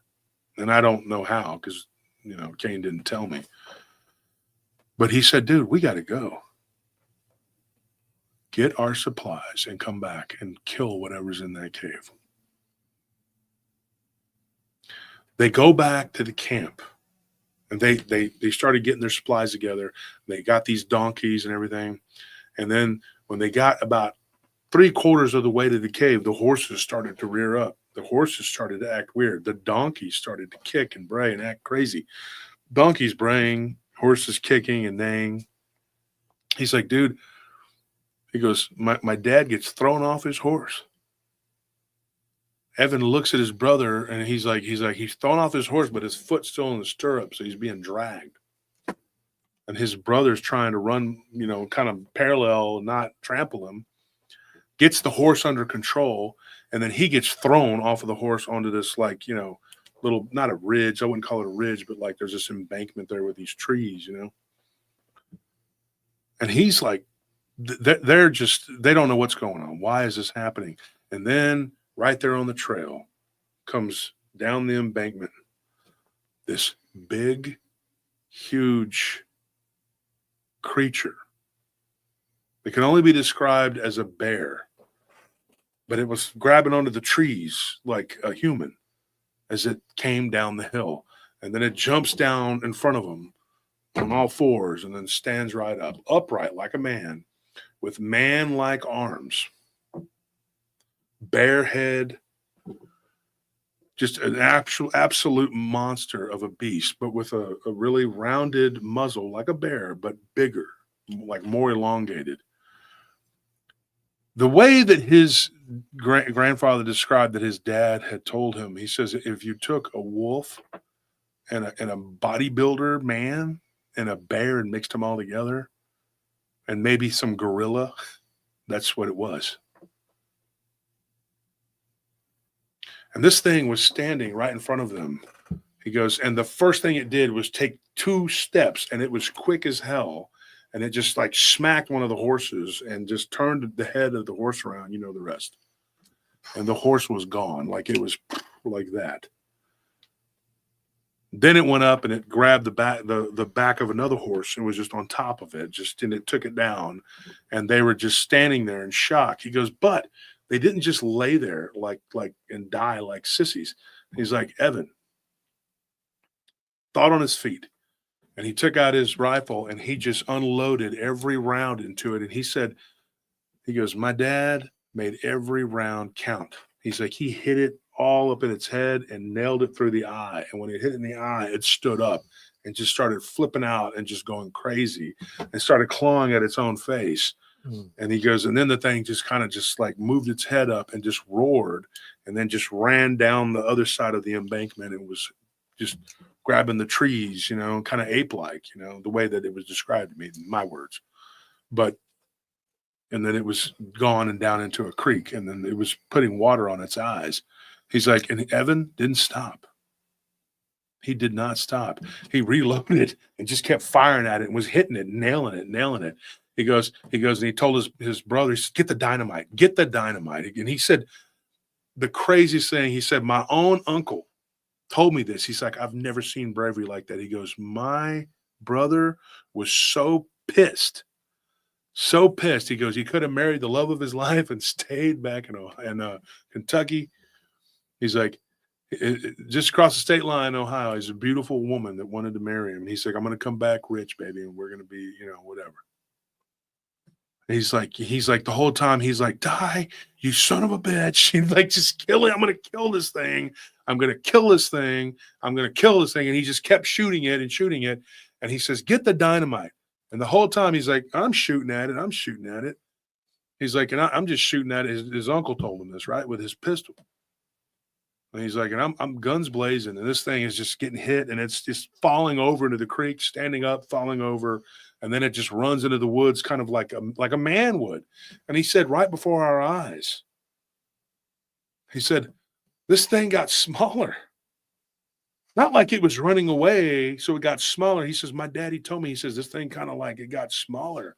He goes, and it was becoming more manlike, and it was starting to collapse from the. He's like, and then he goes, my brother just kept pursuing it. He's like, and then I gave him the dynamite, and he was throwing the sticks, but the fuses were too long. And he goes, and it would blow, and this thing would be too far away. And so he was like cutting the fuses till they weren't nothing. And if dynamite blows up on you're dead. All right. You're basically just a primitive hand grenade is what it is. And he took it, the way they were using it, and he threw it.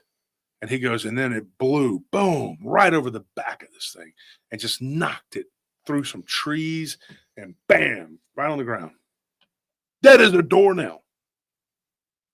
And he's like, we got it. We got it. And he's like screaming. He goes, you killed my horses. You killed my friends. And he's pissed off, dude. And he takes out a tomahawk. Right?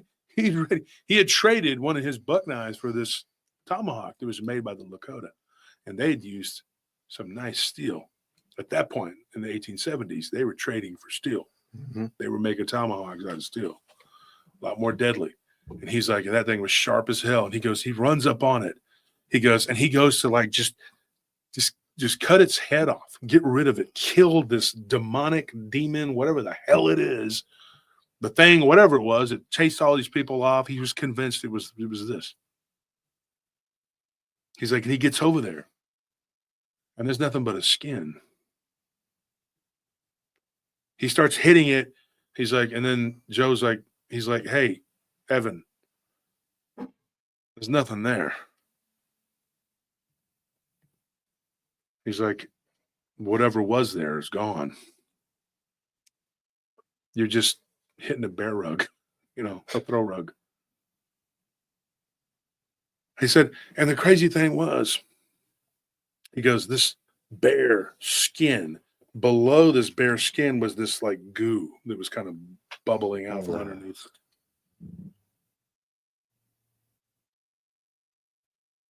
He said the goo looked kind of like this blackish, bubbly stuff. Like oil. Black goo. And he says, okay, fine. So they backed up and they threw fire on it. They lit it on fire and it just, And he's like, and I didn't ask him what color the ashes were, if it changed color or anything like that. But he said they walked back up the hill and they just sat there and they were just like, what in the hell did we just fight? What was that? What did we just unalive?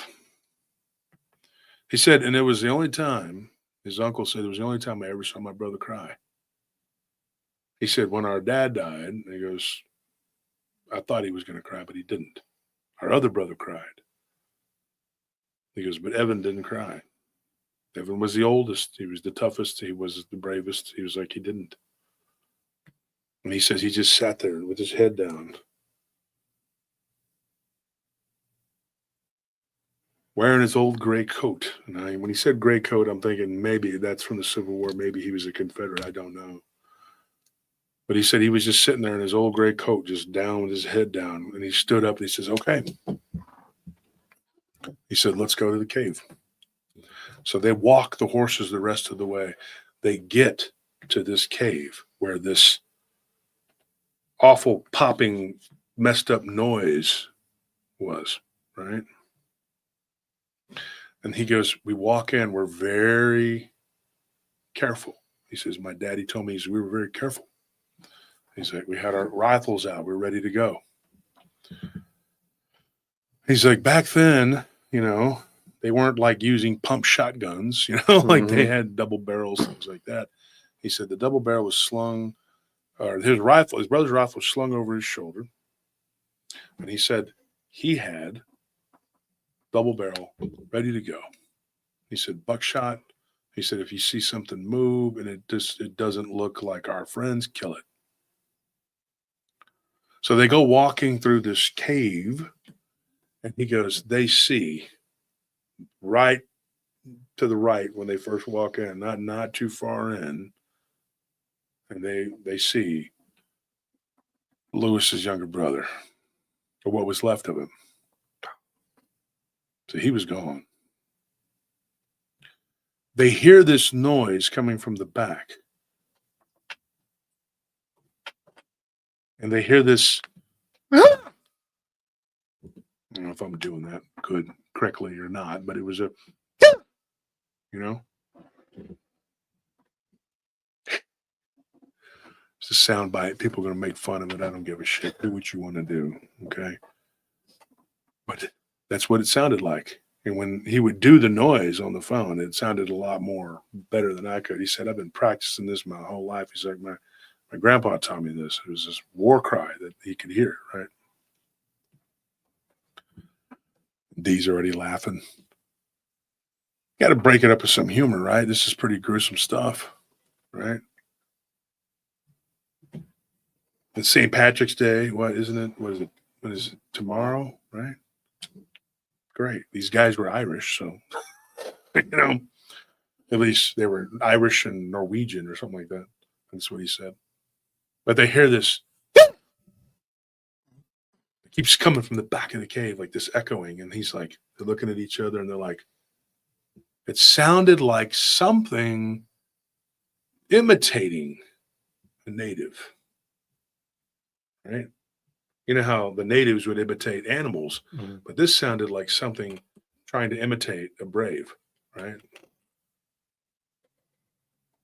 And so they just keep walking through the cave, and they're like getting more and more tense. He's like, my hands were sweating, even though it was cool. The temperature was nice and cool. He's like, I thought that I was going to lose my grip on my rifle. He goes, and we see a light. He's like, and then they see an image. Something moving. He's like, and as we get closer, the noise goes from a to a huh.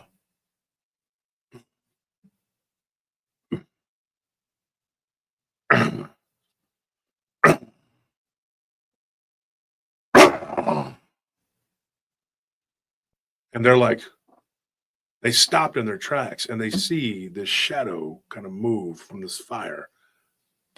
And they see this something is just kind of undulating, my words, moving back and forth, kind of flipping up and down. And they run up on it and they see this thing. It's kind of shaking, kind of vibrating, pulsating, and it's white and it's pale.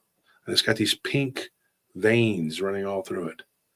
And it's on the ground and it's moving its head like this, like a spider. And the back is turning into fur. And the face is elongated really, really, really bad.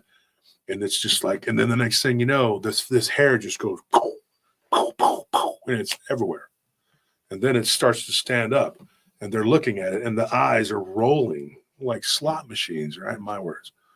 It's the way he described it to me.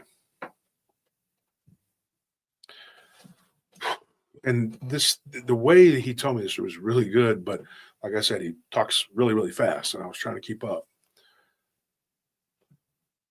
And I remember what he told me. It made my heart race. He says, dude, this thing, its hands kind of went, and it popped, and the hands flipped around like this, like, and then it was like, you know, and it made this popping sound. And they looked down, and there in the corner was Lewis. Lewis's clothes. They were folded, nice and neat. And he goes, when I looked into this creature's eyes, he's like, I saw my friend.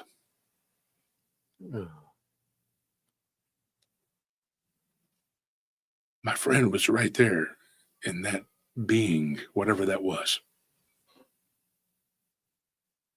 And he said that was when he lost it. And he began to fire round after round after round into this creature that obviously was once his friend. And he shot it over and over and over again. And they shot both barrels, boom, boom, boom. And this thing came at him, then fell, then got back up. He's like, and they had the dynamite rolled up, ready to go. He's like, and they, short fuse, they lit it and they rolled it. And then they backed up. And this thing was still trying to like get its balance, and boom, it rolled right up underneath it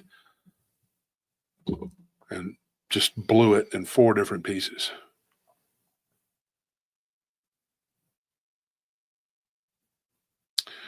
This is what he told me. He said, at that point, he's like, this is his grandfather speaking. He said, my daddy told me, he says, I looked down. He goes, and the same thing that had happened down by the creek happened, except I saw my friend. This bear skin was there, and there was this goo. He's like, and my friend, what was left of him, was there. I could see him. I saw his reddish blonde hair. I saw his eyes. Blue.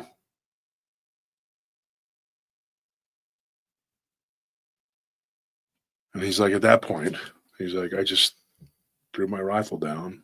He's like, and I sat down. He's like, and I cried again.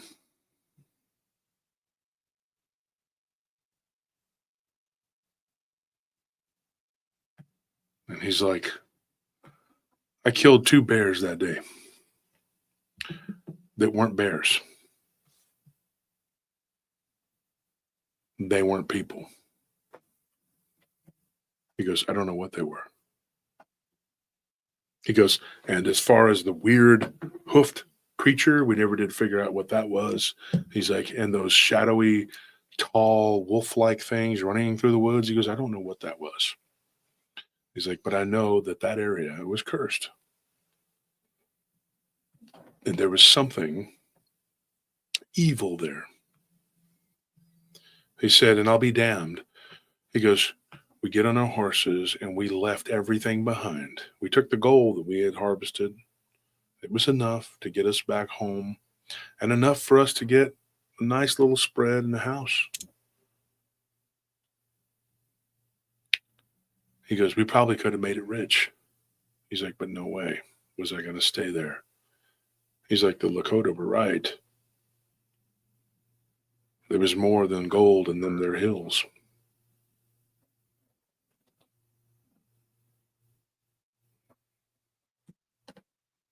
So, I don't know whether Cain's story is 100% correct. It was told to him by his grandfather and his mother, and it was based on an account from his great-grandfather, Evan, from his mother's side.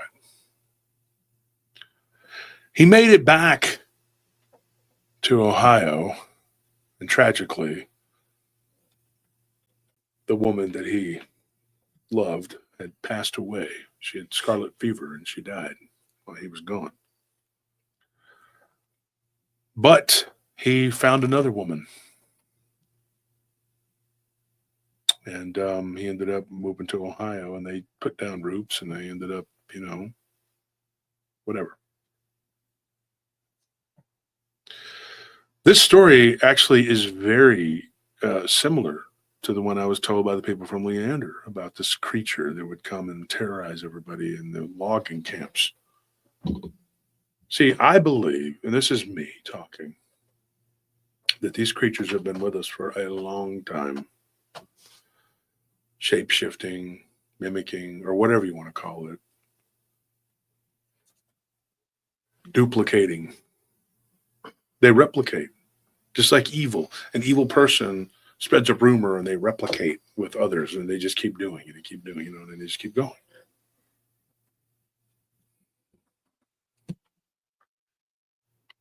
I got really sad when I heard this story.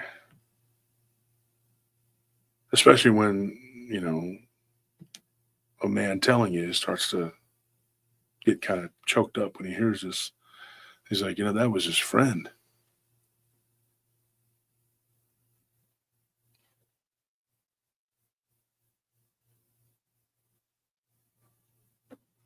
I don't know.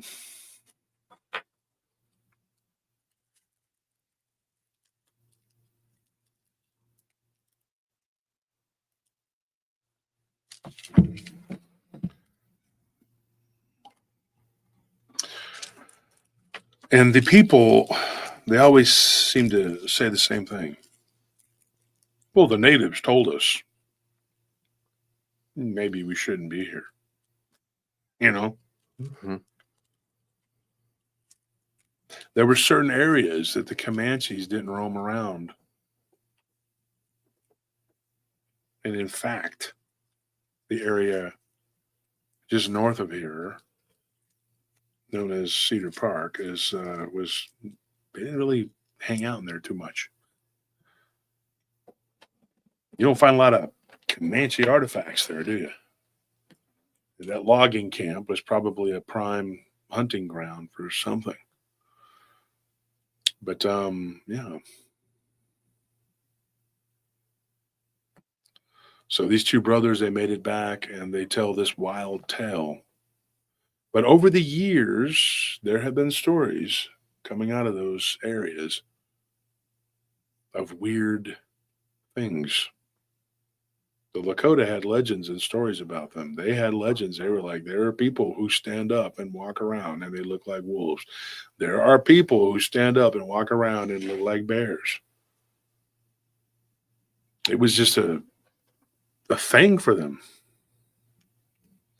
It's like, Tony, your heritage, right? You're half Vietnamese. Look, your mother's people.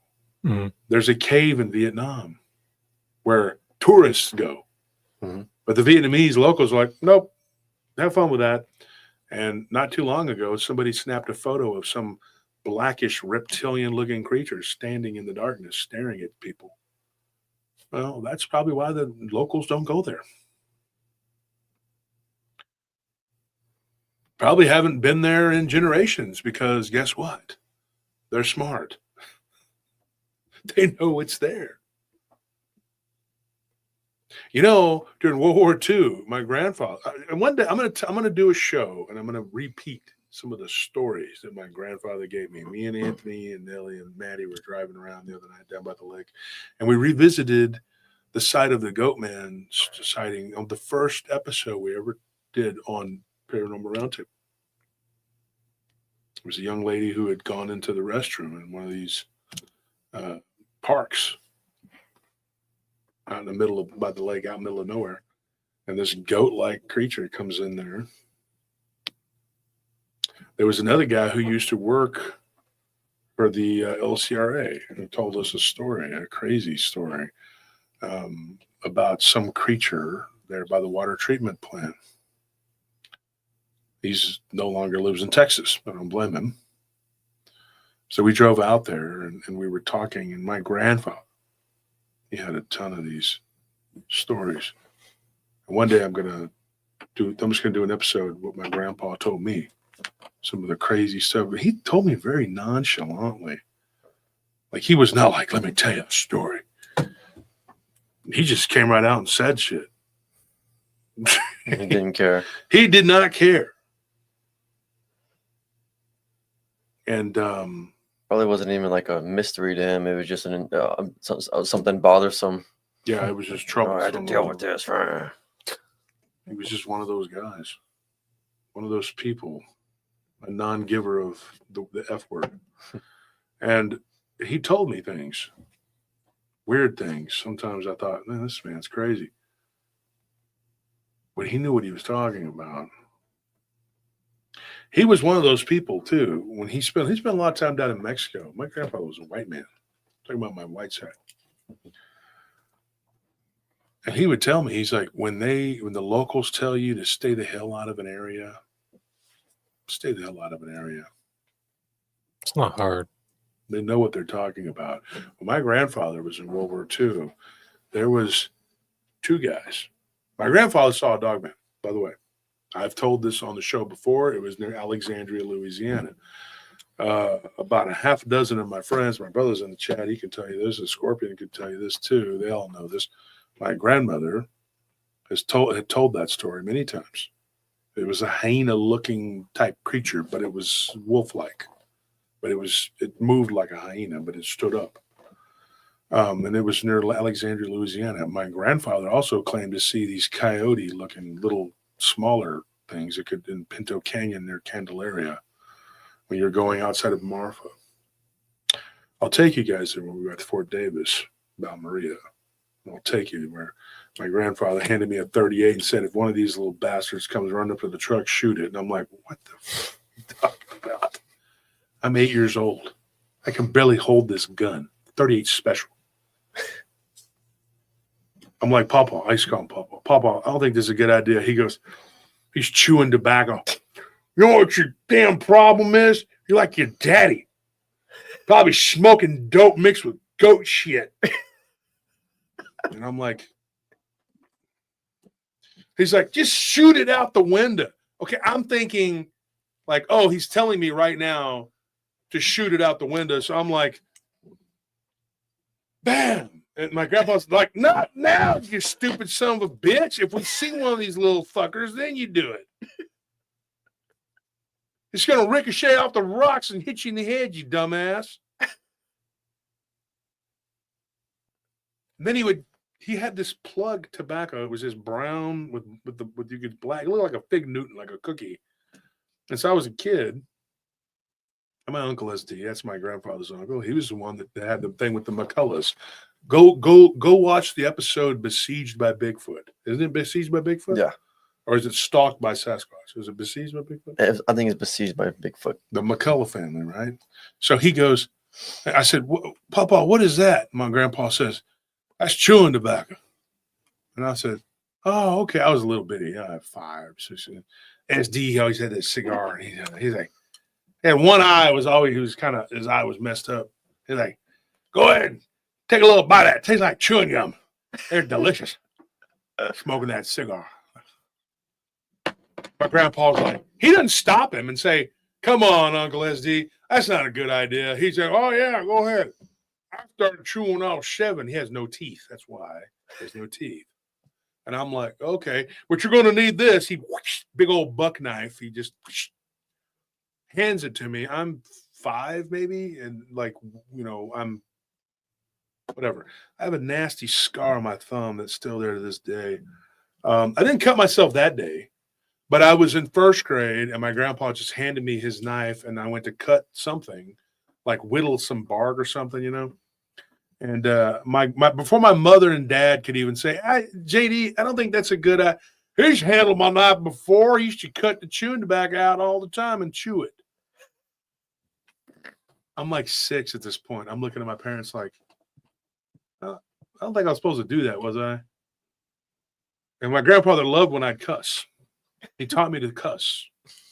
He thought it was so funny. And he would and there were these people that would be like, oh my God, oh my God. They were aghast at the things I'd say. And my grandpa just laughed. He was 6'4", like 400 pounds, and just a monster of a man. And everybody just be like, it's funny. Your 6-year-old just cussed at me. Odd. But yeah, it's great. It's awesome. We're glad he did that. Welcome to our church. Anyways, I took that plug tobacco, and I can't remember the name of this shit, and I cut a little piece. I was like, this is hard. This is hard candy to chew, And I thought, and then I said, this doesn't look like candy. Uncle SD's like, well, it's not really candy. It's more like a cookie. You just keep chewing it, but you don't swallow it. Don't swallow it. And when you get the juice, just spit it out. And so I was like, ugh, this is gross. And SD, and, they're all sitting there, and they're laughing, and they're like, hey, don't spit it out. You spit it out, and the devil will come and get you out the window. Holy shit, what is wrong with you people? What was it with these people about the devil in the window? And my mom was like that too. The devil's gonna get you out the window, pendejo. And I was like, I would never have my bed by the window because the devil was gonna come grab me out of the window because everybody told me that. Welcome to Texas. So yeah, I chewed hard plug tobacco first time I was not even a kindergartner. Mm-hmm.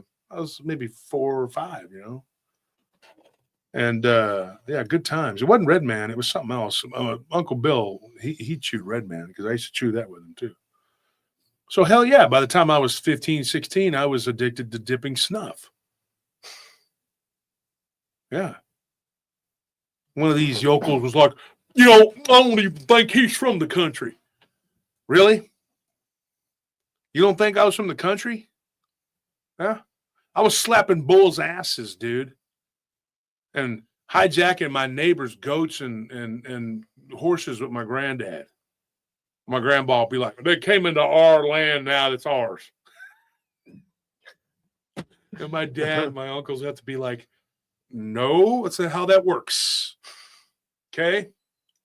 You know? So my grandpa loads up the truck one day and he says, we're going to Big Springs. I'm like, what's in Big Springs, Papa? He says, goats. And I'm like, goats? Yeah, I bought 30 of them.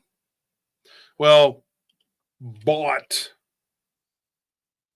He used that word loosely. He didn't really, he was borrowing them. Both B words, Yeah. same thing. Somebody had pissed him off and owed him some money about something or another. So we go to Big Springs and we borrow 30 goats from somebody that did. So I don't know the whole story. And years later, at the rest home, it was a veterans place where they would, for veterans and whatever. And I would sit there on Wednesdays and they would just play dominoes and talk a lot of shit. And he was like, yeah, me and Josh boy done stole about 100 goats together. and this old man, I'm thinking he's going to be like, oh, you're stealing goats, young man. He's like, oh, yeah? Yeah, well, me and my grandson stole all kinds of stuff. We stole cows. We stole horses. We'd go to the whorehouse. And I'm just like, gosh, dang, what in that? Of course, it's a different generation. They used to tell all these crazy stories. But there was this one story I remember. There was this old guy. And I can't remember his name. He was so old, he looked like Nosferatu. And he was sitting there and he was like, he's playing dominoes. And my grandpa says, hey, because he knew I was into the weird stuff and all this stuff, even back as a teenager, because I had seen the dog man. He goes, my grandson saw a werewolf. And this old man, I'm thinking, why are you saying this, you old bastard? Why are you telling these people? See, these old guys, these old World War II vets, going to start making fun of me, whatever. And then one of them, he's shaking his hands with the domino. I was going to save this one but I'm going to give you a little teaser. This is what he did. He's got the dominoes. He's shaking his hand. He puts it down and he goes, you've seen a werewolf? And I was like, kind of red face. I was like, I don't know what I saw. And my grandpa says, he's half Mexican. He can see things like that. And there's this old Mexican guy there named Rudy. I'll never forget. He's got his walker and he goes, yeah, the eye. Yeah, you can see those things. Yeah, like I see. Yeah. And they're like, yeah, Rudy, you can see. You saw a ghost the other night. Yeah, you know what I'm talking about. They're all just very, Rudy was in World War II too. He's a veteran. He comes and he gets his walker and they sit down. There's a whole little gang of them there. And I don't remember the older guy's name, but he was like a captain in the army and he was in Germany.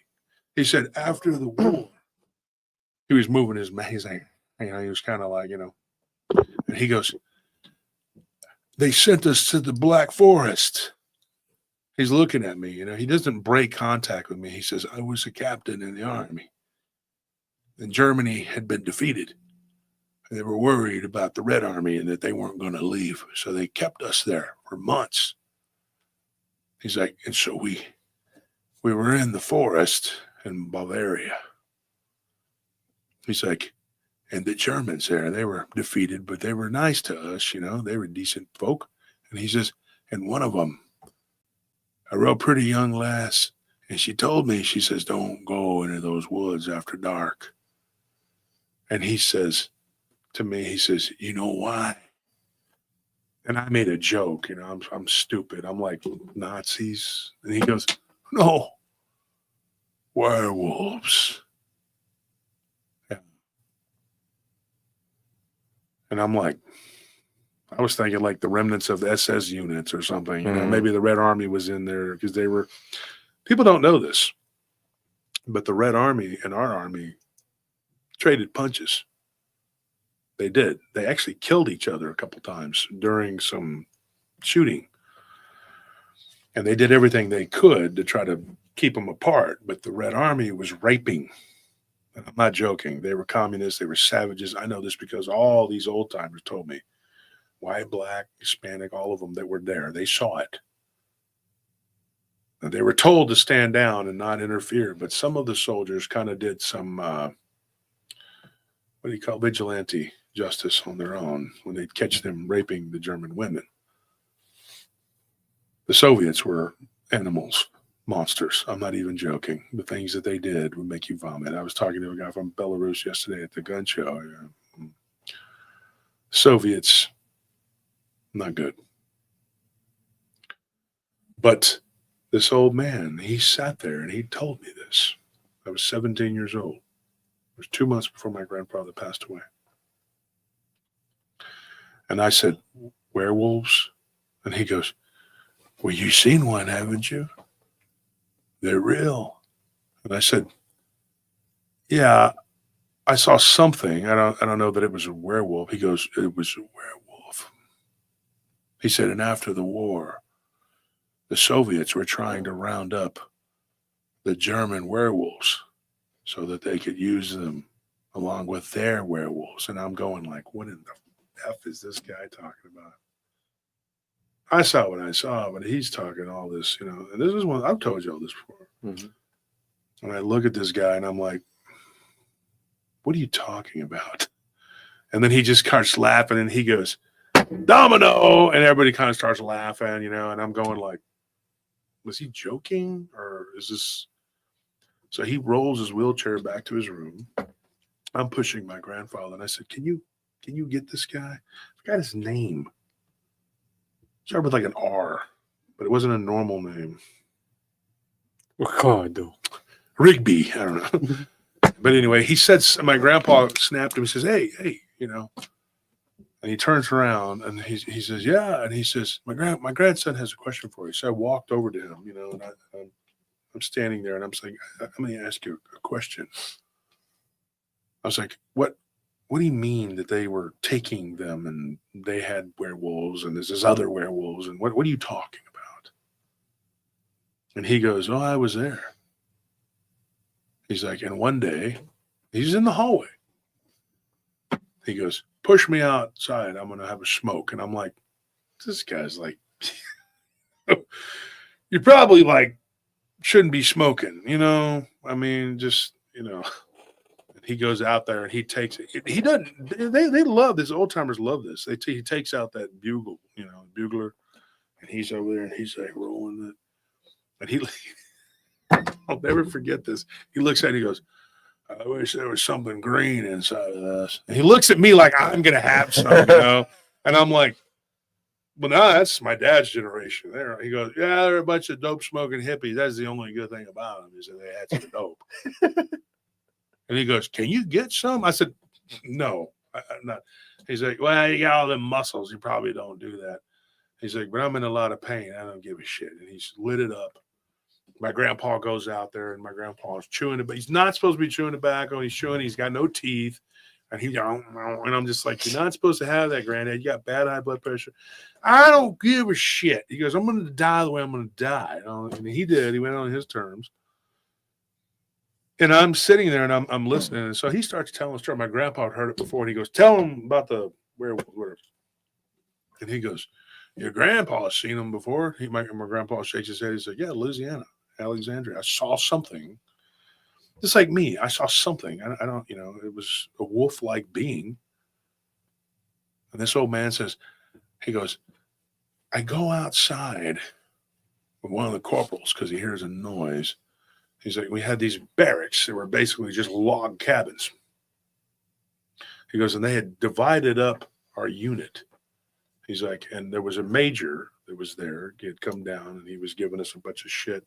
He's like, and shit rolls downhill, and I was decorated captain in the field. That's a little different than being a commissioned officer that gets a degree and then goes or whatever. So he's captain in the field, but he stayed that way for the duration of his time in Germany. And eventually he was sent to Frankfurt, right? This is what he told me. So he tells me, what the hell, almost had his name. Escaped me. Richard. His name was Richard. I'm sorry, not Richard. Richland. His name was Richland. I don't remember his first name. His name was Richland, and they called him Rich. Okay, so I think that was his last name because a lot of these guys were veterans, so they still would call each other by their last names. So, and they called my grandpa Turner, or whatever. So they were just like talking, and and he was like, he's like, yeah, Turner saw one, and my grandpa was like, yeah, not over there, And he says, but these locals were terrified. They believed in werewolves and vampires and all this shit. He goes, and I didn't believe in any of this. He was older than my grandfather. My grandfather was just a private at that time, and this dude was already a captain, so he was older, And he was a lieutenant that had been moved up, whatever, because he was like decorated. And he goes, I had seen a lot of combat. He goes, and I had been with Patton up to this point, and then Patton had been killed, which he said it himself. He's like, Patton was murdered. And he says, I'm going to tell you something. He goes, they told me not to go out after dark, but we had to do what they call dog duty. Dog duty. You got to go out, go around the cabins, go in between them. They had these dog runs, and then you would go back inside, and you did it every hour. They didn't want you actually staying outside. He goes, we had 2 soldiers disappear. First, we thought they were going AWOL. Then we found one, tore up out in the woods. And he told me, he says, I saw what was doing the tearing. And he's smoking that cigarette. He tells me, he says, I look out into the field. He's like, and my soldier, he's very astute. He was a half Navajo, this guy that was with him. And he says, look, right there. And they called it a skinwalker. This is an old guy. Lived most of his life. He was from Georgia. I think he was from Georgia or something originally. And he goes, this guy was a native. He knew what this thing was. He called it a skinwalker. He's like, and there it was, like panting, black. He goes, we shined our lights on it, and its eyes beaded up, and then it closed its mouth. He goes, and I saw this thing standing there, 7, 8 feet tall, monster. He's like, and I said, well, was it just, he goes, it was covered in hair. He said, guy with me. He tells me, he says, look at the legs. This gives me chills right here.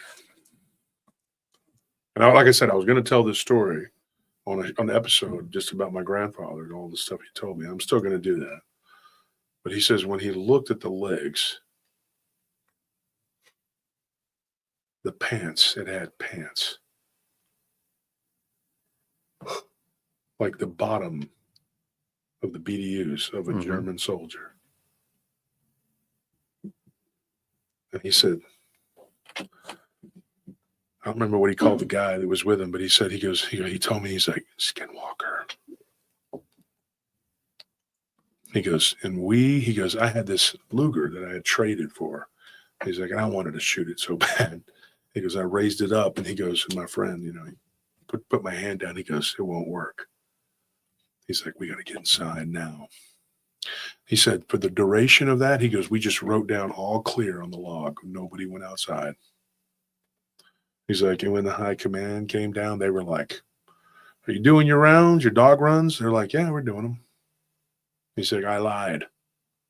He goes, I never went outside after dark in that horrible place ever again.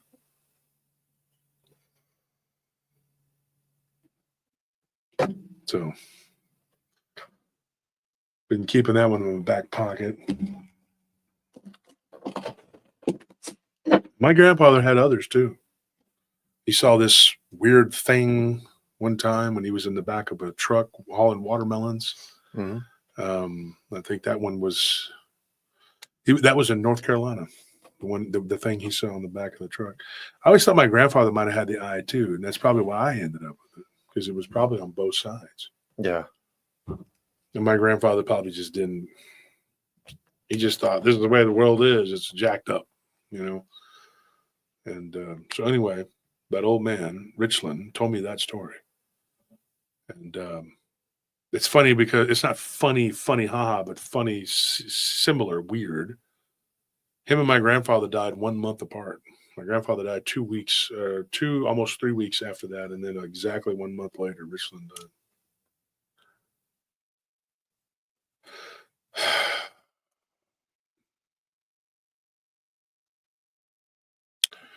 Life is funny. It doesn't last long, does it?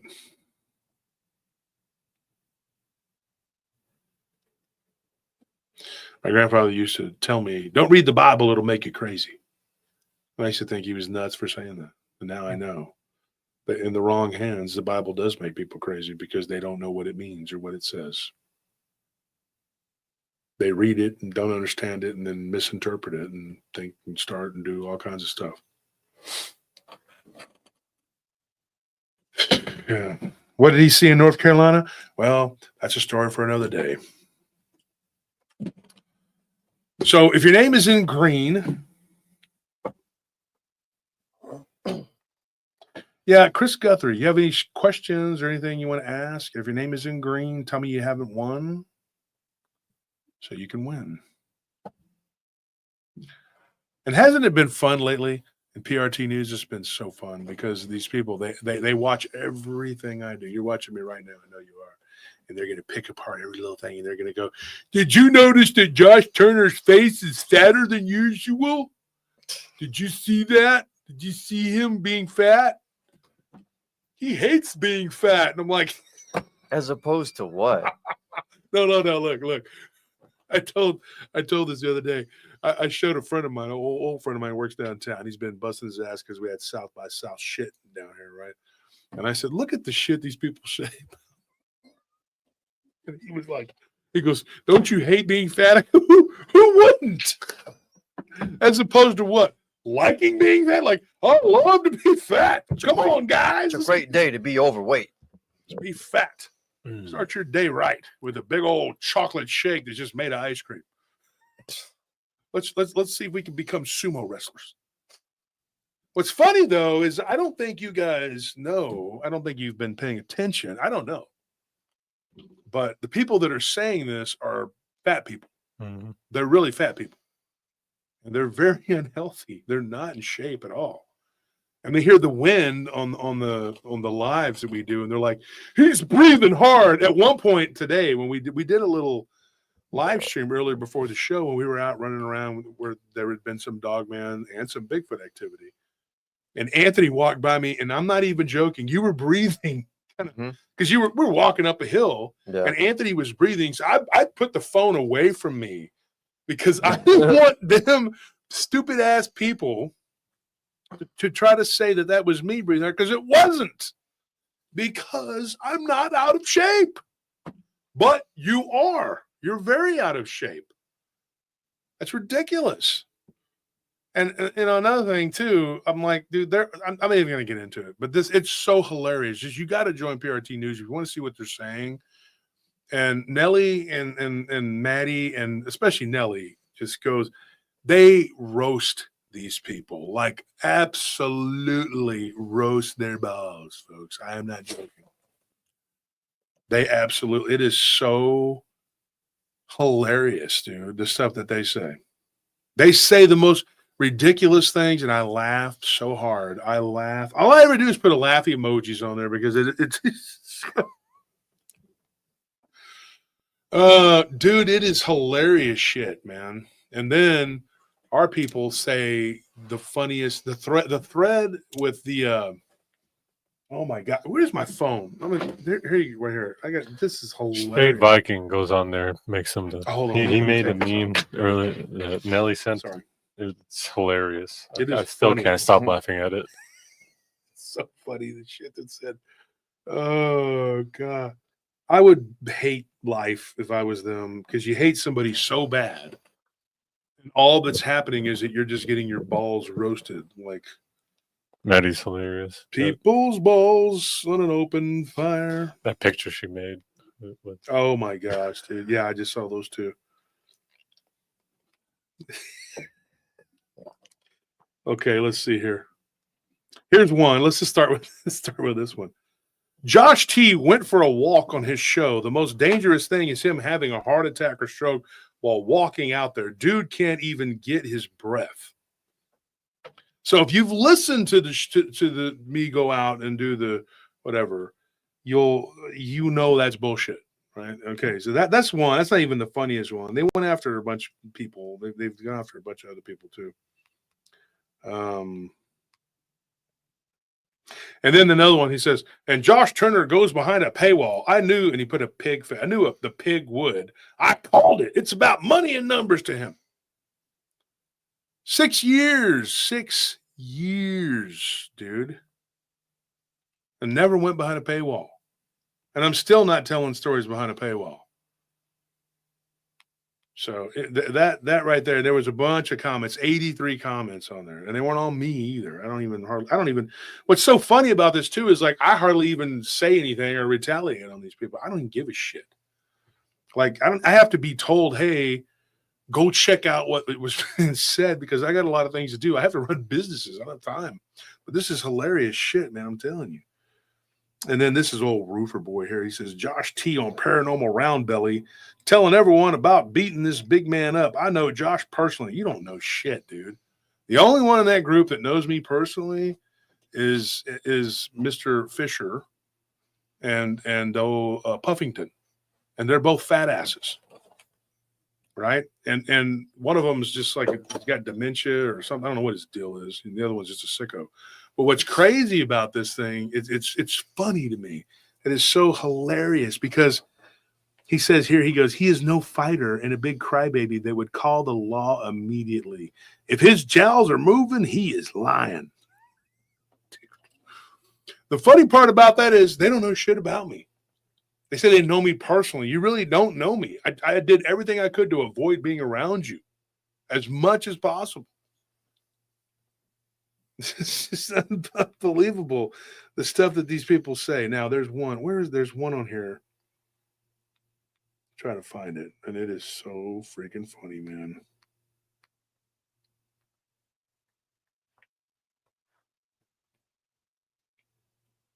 Here it is. This is, we believe, one of them's mother. She trolls. She uses a fake account and she trolls people. Yeah, the mother does. It's crazy. So she says, this dude is sick. God doesn't like ugly. She's talking about me. Oh my God. OMG. I just found out that Josh and Abe are butt buddies and Nelly has the clap. Share this with all your friends so that they are aware. Keep your friends and family safe. Public service announcement, right? What is their obsession with like our genitalia and sexual this and that? Like, can y'all stop thinking about people's balls and buttholes and stuff? What God, it's so funny, dude. I can't stop laughing at this stuff. Can you quit thinking about people's members? Oh my gosh. Dens of evil. Where's the one that I wanted to read the one with the comments about me mesmerizing people with gold and the jewels or what? Oh, I don't know where that one's at. God, I gotta find somewhere. This one, dude.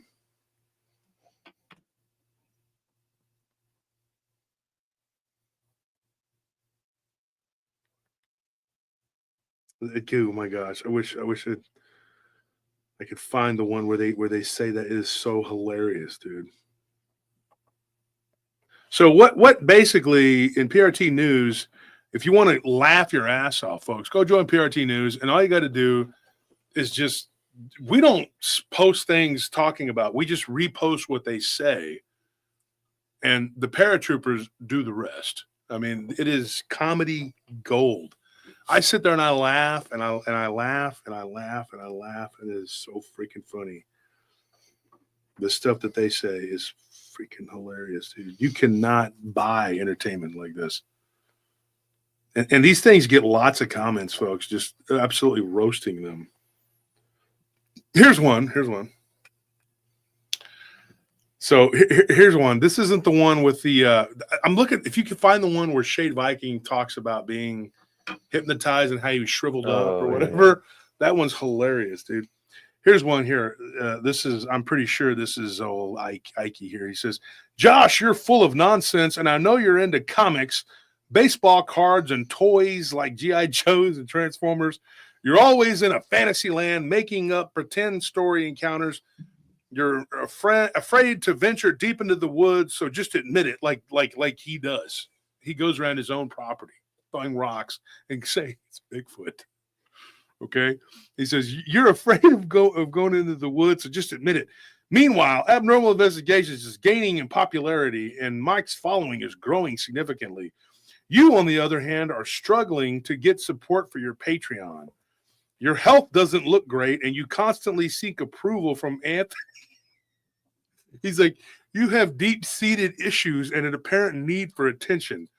Nellie has even grown tired of your immaturity. No, she hasn't. And they say, you'll probably try to copy Mike soon and start going out on investigations. But let's be real. You'll never be him. I was already doing it, and then they said I'm copying him, right? He goes, soon you go out on investigations, but let's be real. You'll never be him. You've always ridden his coattails and always will. You don't have the balls or the talent that Mike does. That is why you attack him. You fear him and always have. By the way, I reported you tonight with my friends. Okay. All right. So I can't see much. I was gonna say I found the YouTube post. If you want me to, yeah, we could read it. I'll read it. Want me to just put it on screen? Yes, on screen, man. So they openly admit that they reported us with their friends. So these people, dude, I'm telling you, it's just they give us so much material, and I'm sitting there and I'm thinking, man, should I say this and give them any credit at all? But their show is so horrible. I mean, all of their shows, but apparently his really bad. And so I don't even care. I mean, it's so. Yeah. Shade Viking says, yes, Wolf's gold is used to aid his vampirism or something like that. Somebody said, yes. Here it is right here. I can't read. It's too small. Yeah, it's too small. Yeah, let me. There we go. Can you read it? Go Okay. ahead. It's full screen. It says here, this is going to sound crazy, but last night while watching PRT, I noticed Wolf's necklace and ring started glowing, and he smiled and looked directly at the camera with fire red eyes, and I became paralyzed, frozen, stuck in a trance, looking at those eyes, and then some sort of energy shot out of my phone and into my eyes and very soul. Then I felt and I saw a flash of light energy fly out of my eyes and into my phone and into Wolf's eyes, and he laughed, and I noticed a bright energy filled all around him, and his necklace and ring stopped glowing, and that's all I remember because I must have passed out and then woke up today feeling very weak and tired. Then I looked in the mirror and almost had a heart attack because I now look and feel like some sort of zombie. Oh, all right. So then he says here, listen, hold on. He says here, then I took a photo of how I look compared to a photo from a few days ago to show evidence. So Wolf got me and zapped up all of my life force, and I just had to post this so you all can know the truth before I'm a goner. Dude, I can, how, like sometimes you can look at a picture and just hear it. Oh, like when I look at that picture, all I hear is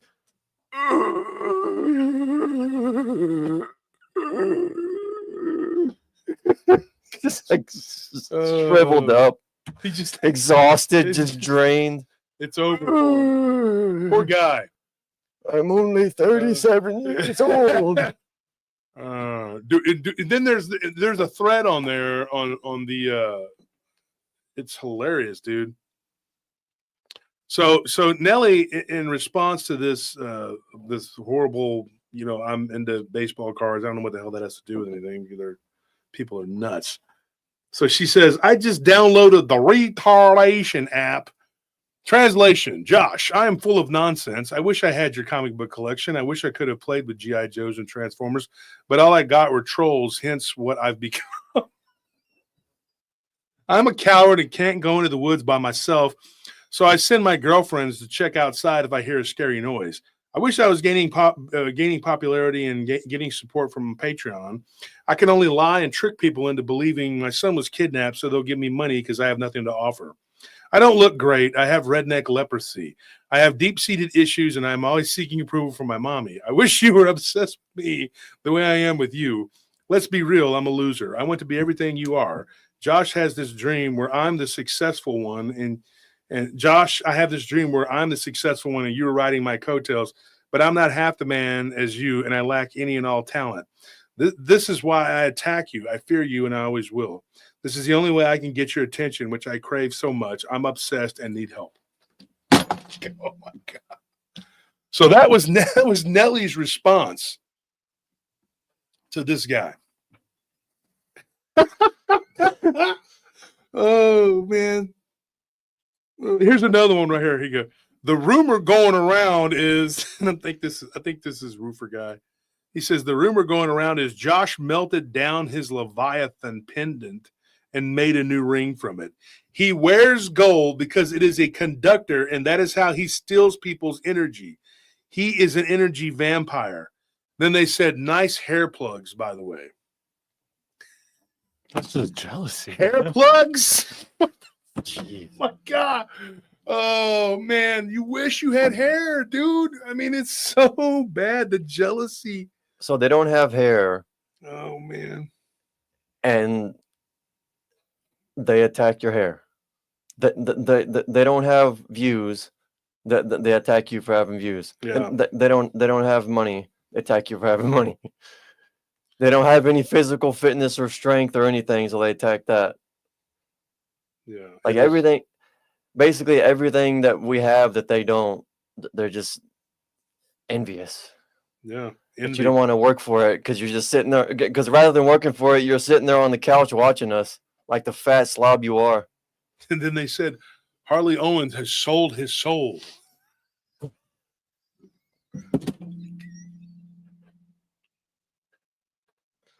I implore you. I implore you. They have just, that sub has imploded. Like just, it has imploded.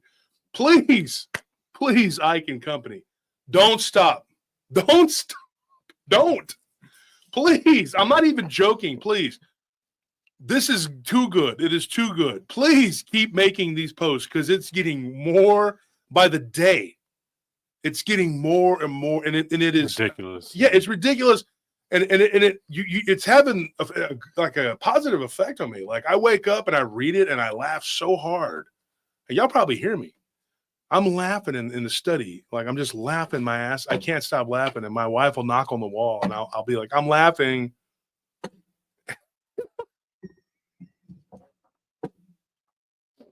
I'm sorry. I shouldn't even be. Dude, it doesn't even bother me. It's like to this point now, it's like it's energy, it's fuel. And I don't know what I would do if I didn't wake up and there wasn't a post about me. You know, all this shit they talk. If it wasn't there, I don't know what I would do. I'd probably be kind of bored. I mean, I'd probably be like, kind of like, huh. Y'all didn't say anything about me today. I'd be like calling, maybe, are you okay? Check it. I know. Let's have a spelling contest. Maybe internet's just not your game.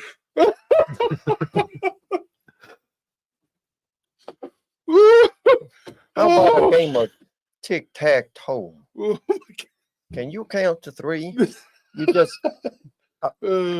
all you gotta do is match the 3 symbols in the row. Do you know what a row is? I'll give you a chance. Oh Rock, my paper, God. scissors. Dude, folks, I promise you. High card, low card. Let's play a high card, low card.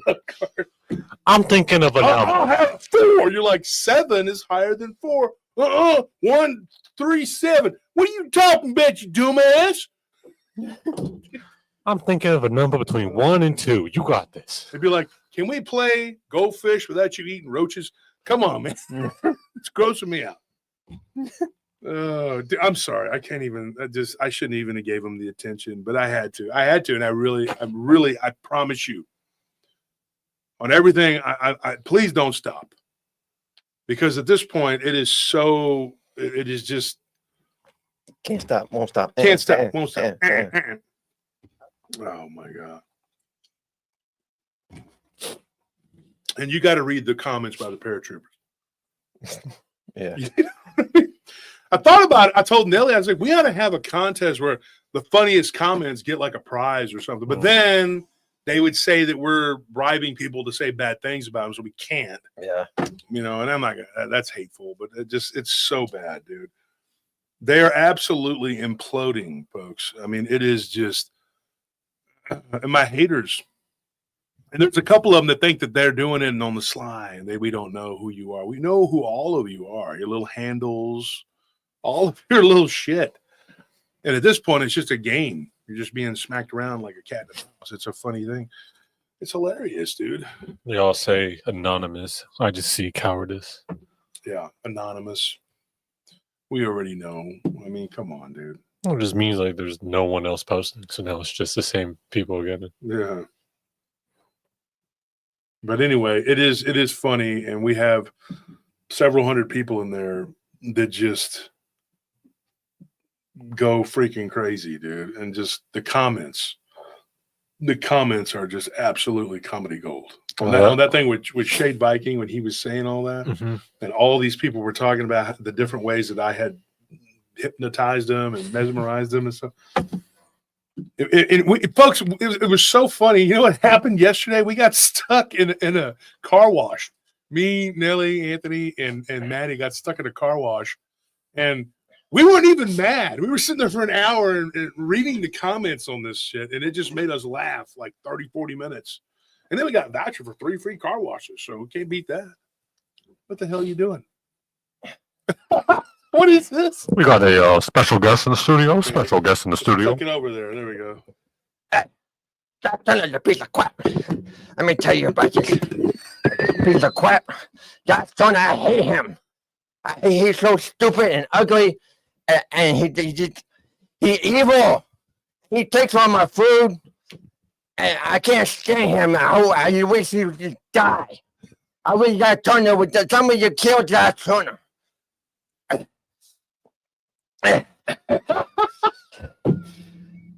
He's always breathing hard. He's so out of shape. He's just walking around, and he can't breathe. He's just a big fat piece of crap. He needs to get off the internet because he's kidnapping people's children. And he calling the CPS on the people to get kidnapped, the children, and now we have to collect money for get Hunter back. We had to bring him home. We had to bring him because Turner and Quick the Tweety and Nelly and all these people that kidnapped the kids. And you can ask Larry, you can ask Cluffy, you can ask Barton. They know the truth. They know what this man did. They know what he did. They all know what he did. And this one right here, he did bad stuff too. He broke into the lady's house. He did home invasion to the fat old lady's house. You home invasion on the side. You're not supposed to do that. You're not supposed to break in people's houses. You're not supposed to break in houses. You're not supposed to kidnap little kids. We need to bring him home. You need to give money to abnormal investigations so you can bring him home and put this man in jail right here. And this one right here, I hate him. I can't stand these people. Yeah, you seem to be curious about what's going on here, Misty. We have a real life witness to our evil deeds. We just thought we want to bring him on and talk to us for a minute here. He's definitely. Please give him He's some out time. of breath, though, guys. You got to give him some time. That was a whole minute or two of speaking, so he's struggling right now. I need my medications. Give me the pills. Go get my pills. I need my pills. Here, throw some rocks. You can throw some rocks while you wait. Throw the rocks for the Bigfoot. There you go. I need my pills and my water. Let me get my water. Hang on. Wait a second. I've never known this man to drink water. Water is healthy. I can't wait. Get my water. Well, while he's trying to open the water, open my water. I put you in jail for breaking in Janice's house. Sorry, we don't have pure liquid sugar for drink. You got to open. Hey, man, on wide open, whatever it's called. What is it called? Wide open. I can't remember the name of the show, but they have another show. and so he grills meat, right, folks. Yeah, meat. That's not good. Right, I about real that. meat. I could Yeah. quit. And if you can go watch it, you'll see like he's a very portly guy. Like he's got this apron on, and he's like, I mean, dude, he's pretty. I'm so hungry. I could ride a horse. I could. You could ride a horse? Yeah, I'm so hungry. I could ride a horse. Oh, I could ride a whole cow. right yeah, now. but I'm so there's hungry. this one where he's like he's talking to his own daughter, and he's talking about her eating his meat. Like you can't even make this up, folks. I'm being serious. I mean, it is it's just comedy gold. Like everything, but they're being unintentionally funny. But it's so whacked out. The whole vibe, it's whacked out. So if you were a person who becomes like, you have an obsessive, addictive personality, a lot of people do. Like you could become fixated on somebody, and that's what these people have done. It's a lot easier than people think to become addicted. Yeah, it's very. And addiction doesn't only mean jobs. I mean, No. drugs. No, not at all. They're addicted to not working. That's for damn sure. They don't work. Big fans of sitting. But yeah. Avid sitters. Yeah. Avid endorsement. Mm-hmm. So, anyways, and we're gonna ramp it up, folks. We're gonna start doing more investigations and actually go into places where people have seen things. We're not just gonna wander around at night and throw rocks and pretend like it's Bigfoot. And honestly, I think I will just do that more. And it's has nothing to do with these people. It's just because I think that's what And it was a couple of my friends, that do it, and they were just like, you should do it more. I need better camera equipment. That's just the bottom line. And of course, Oh, the giveaways. I don't think we the chose. giveaways. Yeah. Oh, yeah. We haven't chosen. The three. So, you guys know the deal. If your Chris name Guthrie is in- still here, and I think he said he hadn't won. We were also, some people were gifted some memberships. We appreciate everyone. Jumped on every it early. time that happens. But you guys know the deal. If you guys haven't won before and you guys want to win, go ahead and post your name in the comments right now. If it's in green, you could choose and win. What are we giving away today? Well, unless they're a 3x or what is it, 2x or 2x or 3x. Yeah, we have their we might have size, to. yeah. You might have to wait a little bit if you win on those. But otherwise you're fine. And so Kathy Kaiser says it. Put the there you go, the banner. There you go. Sorry, folks, we got a little carried away. We just having fun, blowing off steam. It was. That's Philip what makes Barnes. this show good, though. Philip.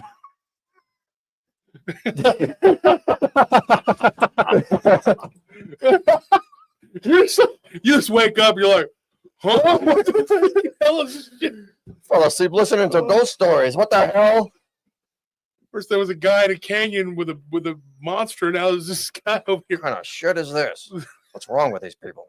I'm not used to that, but that's okay. Their stories are good. That's, there was someone who left a comment saying, like, what did I just tune into? So, like, No, so they probably stumbled into it. yeah, they just, like, with no context, stumbled into it. Like, Oh, what the God. hell? Supposed to be about, is he the bear man? What am I watching here? Shit. Oh, the one thing I could say, I mean, like, okay, so they took a photo of me when we were at the conference, and my belly was like, I was heavier. It was about 40 pounds heavier at that time, and it was a lot of stress going into that conference. And so they took this picture and they blew it up and they zoomed in on my belly. You know what I mean? And I got to say, yeah, I didn't look great in that photo, but that's not me now. I mean, do you see my belly hanging out? This is my chest, and these people, you're fat. I mean, you're not muscular. You don't have like arms and body like me. You're just really fat and you're out of shape and you're unhealthy. And you're saying, Josh Turner's unhealthy. I had to take medication for gout. I take a blood pressure medication because I have stress. And my doctor diagnosed it. He said the other day, he says, you're way too stressed. You have to unwind, you have to calm down, relax, and you need to, and I told him, I said, it's my freaking job. My job is stressful. And one of the things about my job, and I got to say this, is that, I got people that work for me and I can't be with them 12. They have a lot of 12-hour shifts and I can't be with these people for 12 hours a day to make sure that they do their job. So it's totally out of my hands. So the field captain can go by there and check on them, but as soon as that person leaves, they go right back to doing whatever bullshit they're doing, and it gets us in trouble. And then the next day, especially like on Mondays, it's very stressful. Fridays are stressful, you know. But one of the things that helps me unwind is the show. I like doing the show. The show is great, and I wish I could do it 7 days a week and just do this, and just this would be my life. But unfortunately, life isn't that way. And we don't always get what we want, you know. I mean, but hopefully, I mean, one day we keep. Well, maybe away at one day this. we just keep plugging away and pushing. We'll With get your guys' help, with everything you guys keep doing, liking Yeah. the videos and just being there for us, you know, we'll make it. Yeah. So anyway, guys, thank you for everybody that donated, and thank you for everybody tuning in. And we had a great time. We had a good laugh. We still haven't done the We had- giveaway. Well, Kathy, Kathy, Kaiser, yeah. she won, and then I thought you guys picked 2 people already. No, I thought we said. I think we got back. Okay, all right. Well, then we didn't. We need 2 more people, guys. Who's going to be? Yeah, and like Curtis says right there, he says, I work on not several jobs, but we have multiple businesses that I, myself, and Anthony and Tony and Nelly, my brother, and Scorpion, we all work together, all of us. Maddie works with us. We have a lot of people who work with us. There's a few people, you'll see them in PRT News. They work for us too. You know, like Clark, he's always in there. And Clark has been with us since 2010. 15 years. This is his 15-year anniversary. He's been with us. And we have people who've worked for us for 2 decades. I mean, for a long time. I've been working with the guy I'm working with, Marty, for 18 years. I've been working with Perry Travis.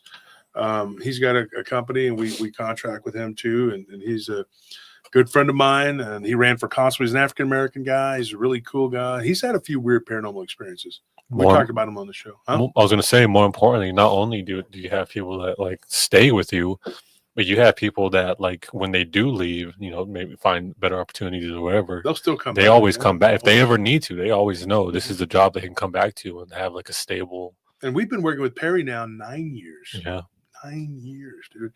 And we've been working with Marty for twice that long. And so we have people who have. I've got guys. I'll just say this, Captain Ford, who worked with me, he was my supervisor at another company back since 2002.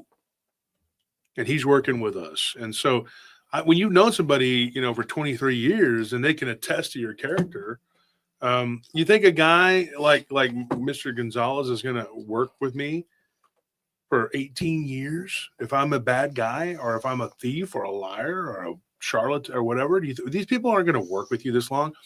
Our longest tenured client that we still have now has been with us for 15 years. That's how long one of our clients has been with us. Same client. So, you know, you that speaks for your character. I got friends that go back to the 90s, to the 80s. I got friends that go back to the mid 80s. Y'all know Keith. Mm-hmm. He's one of my old friends. He lives up in Fort Worth, and every time we go up to Fort Worth, we always stop by and see him. Of course, Max Linedecker passed away back in January. I'm really sad. He lived there too. And I had known Max since 1989, and met Keith Bell in 1985, and been friends with him that long. That's a long time. That's 40 years, folks. 40 years to be friends with somebody. Still thick as thieves, great friends.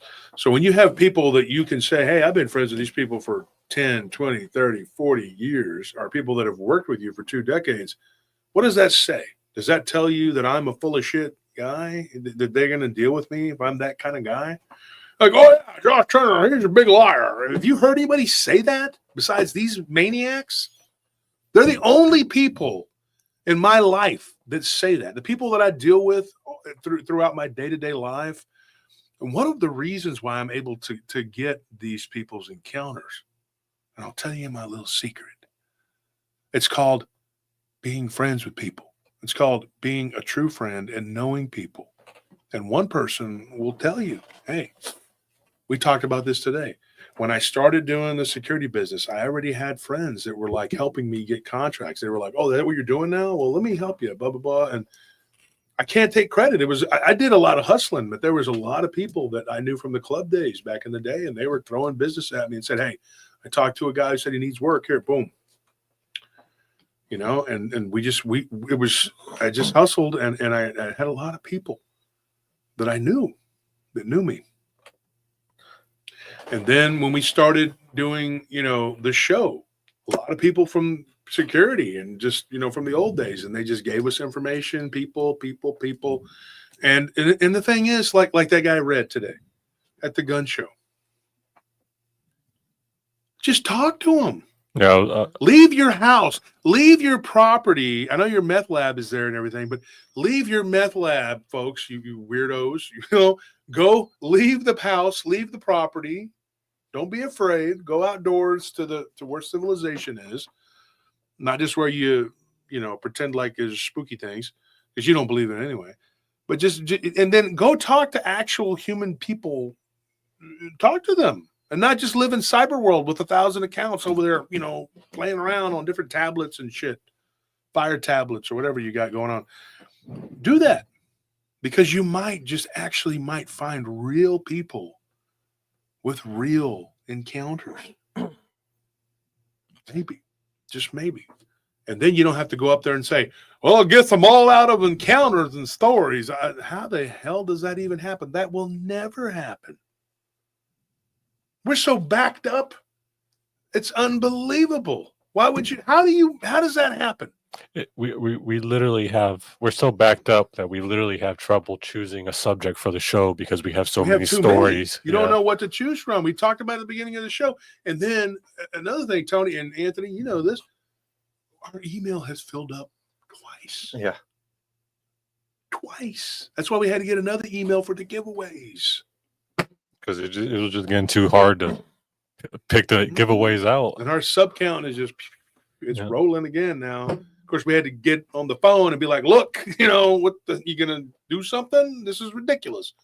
Yeah. And then they're like, by the way, I reported you again with my friends. Like who cares? You're not going to, this is a train. You're going to stand in front of a train? Is that what you're going to do? Yeah, that's not a train. This is a tank. You can here. Put some obstacles in front of it. Yeah, we're going over it. It's like a line of tanks. Yeah. I mean, it's over. Mm-hmm. You can't stop it. I mean, it's an armored column.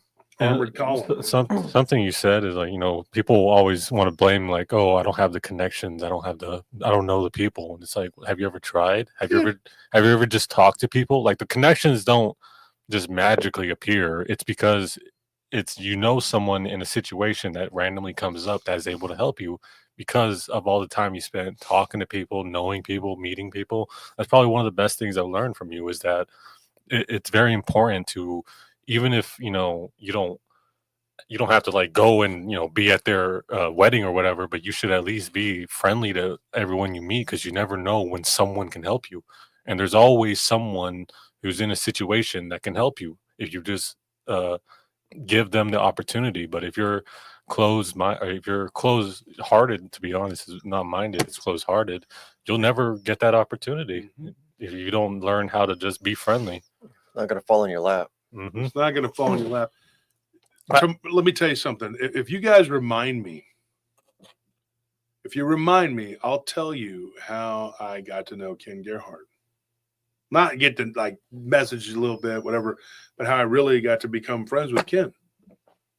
I think me and Ken have talked about it on the show before. I think we've talked about it on someone's show. Mm-hmm. And it's not rocket science. And Ken has been a valuable friend and ally, and not just him, but I mean, look at all I can't even name them all. There's so many people.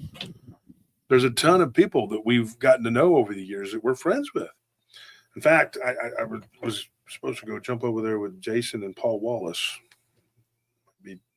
Jason was in the show, but he left because he was wondering if I was going to go jump over there, because Paul Wallace, I need to get him on the show. We talked one day about him coming on.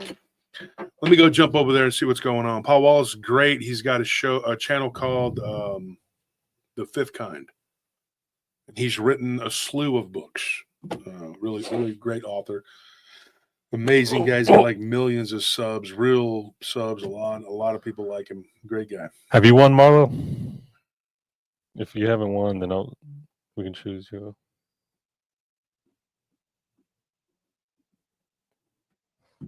So how many people have we chosen? One so far. One? Kathy. Okay. So, Chris Guthrie, if you're still here, Yeah, he knows. He already got his stuff in. okay, so we already picked him. Marlo said he's won before. Well, I got to run, so We got to choose some people quick. we got to do it now. It is what it is. Have you won before? Yeah, he's won. It is. It is. I got to run, so we'll do it again. Look, tomorrow night, Monday night, we're gonna do the show. It's not a Patreon show; it's just a regular show, and we're gonna do open lines. Come on, tell your encounter. We already have a bunch of people saying they're gonna come and tell their encounter, and it'll be on and popping tomorrow night. We're gonna do that. We're gonna start doing Mondays. We're gonna test it out and see how it runs. All right, folks. So that's it. Yeah. Thank you guys for tuning in. We had a great time. Sorry for the goofy laughing and just laughing is good for you. It really is. It's good for the soul. All right. I can't wait to see what they say tomorrow. Just it's so funny. All right, guys, I'll see you.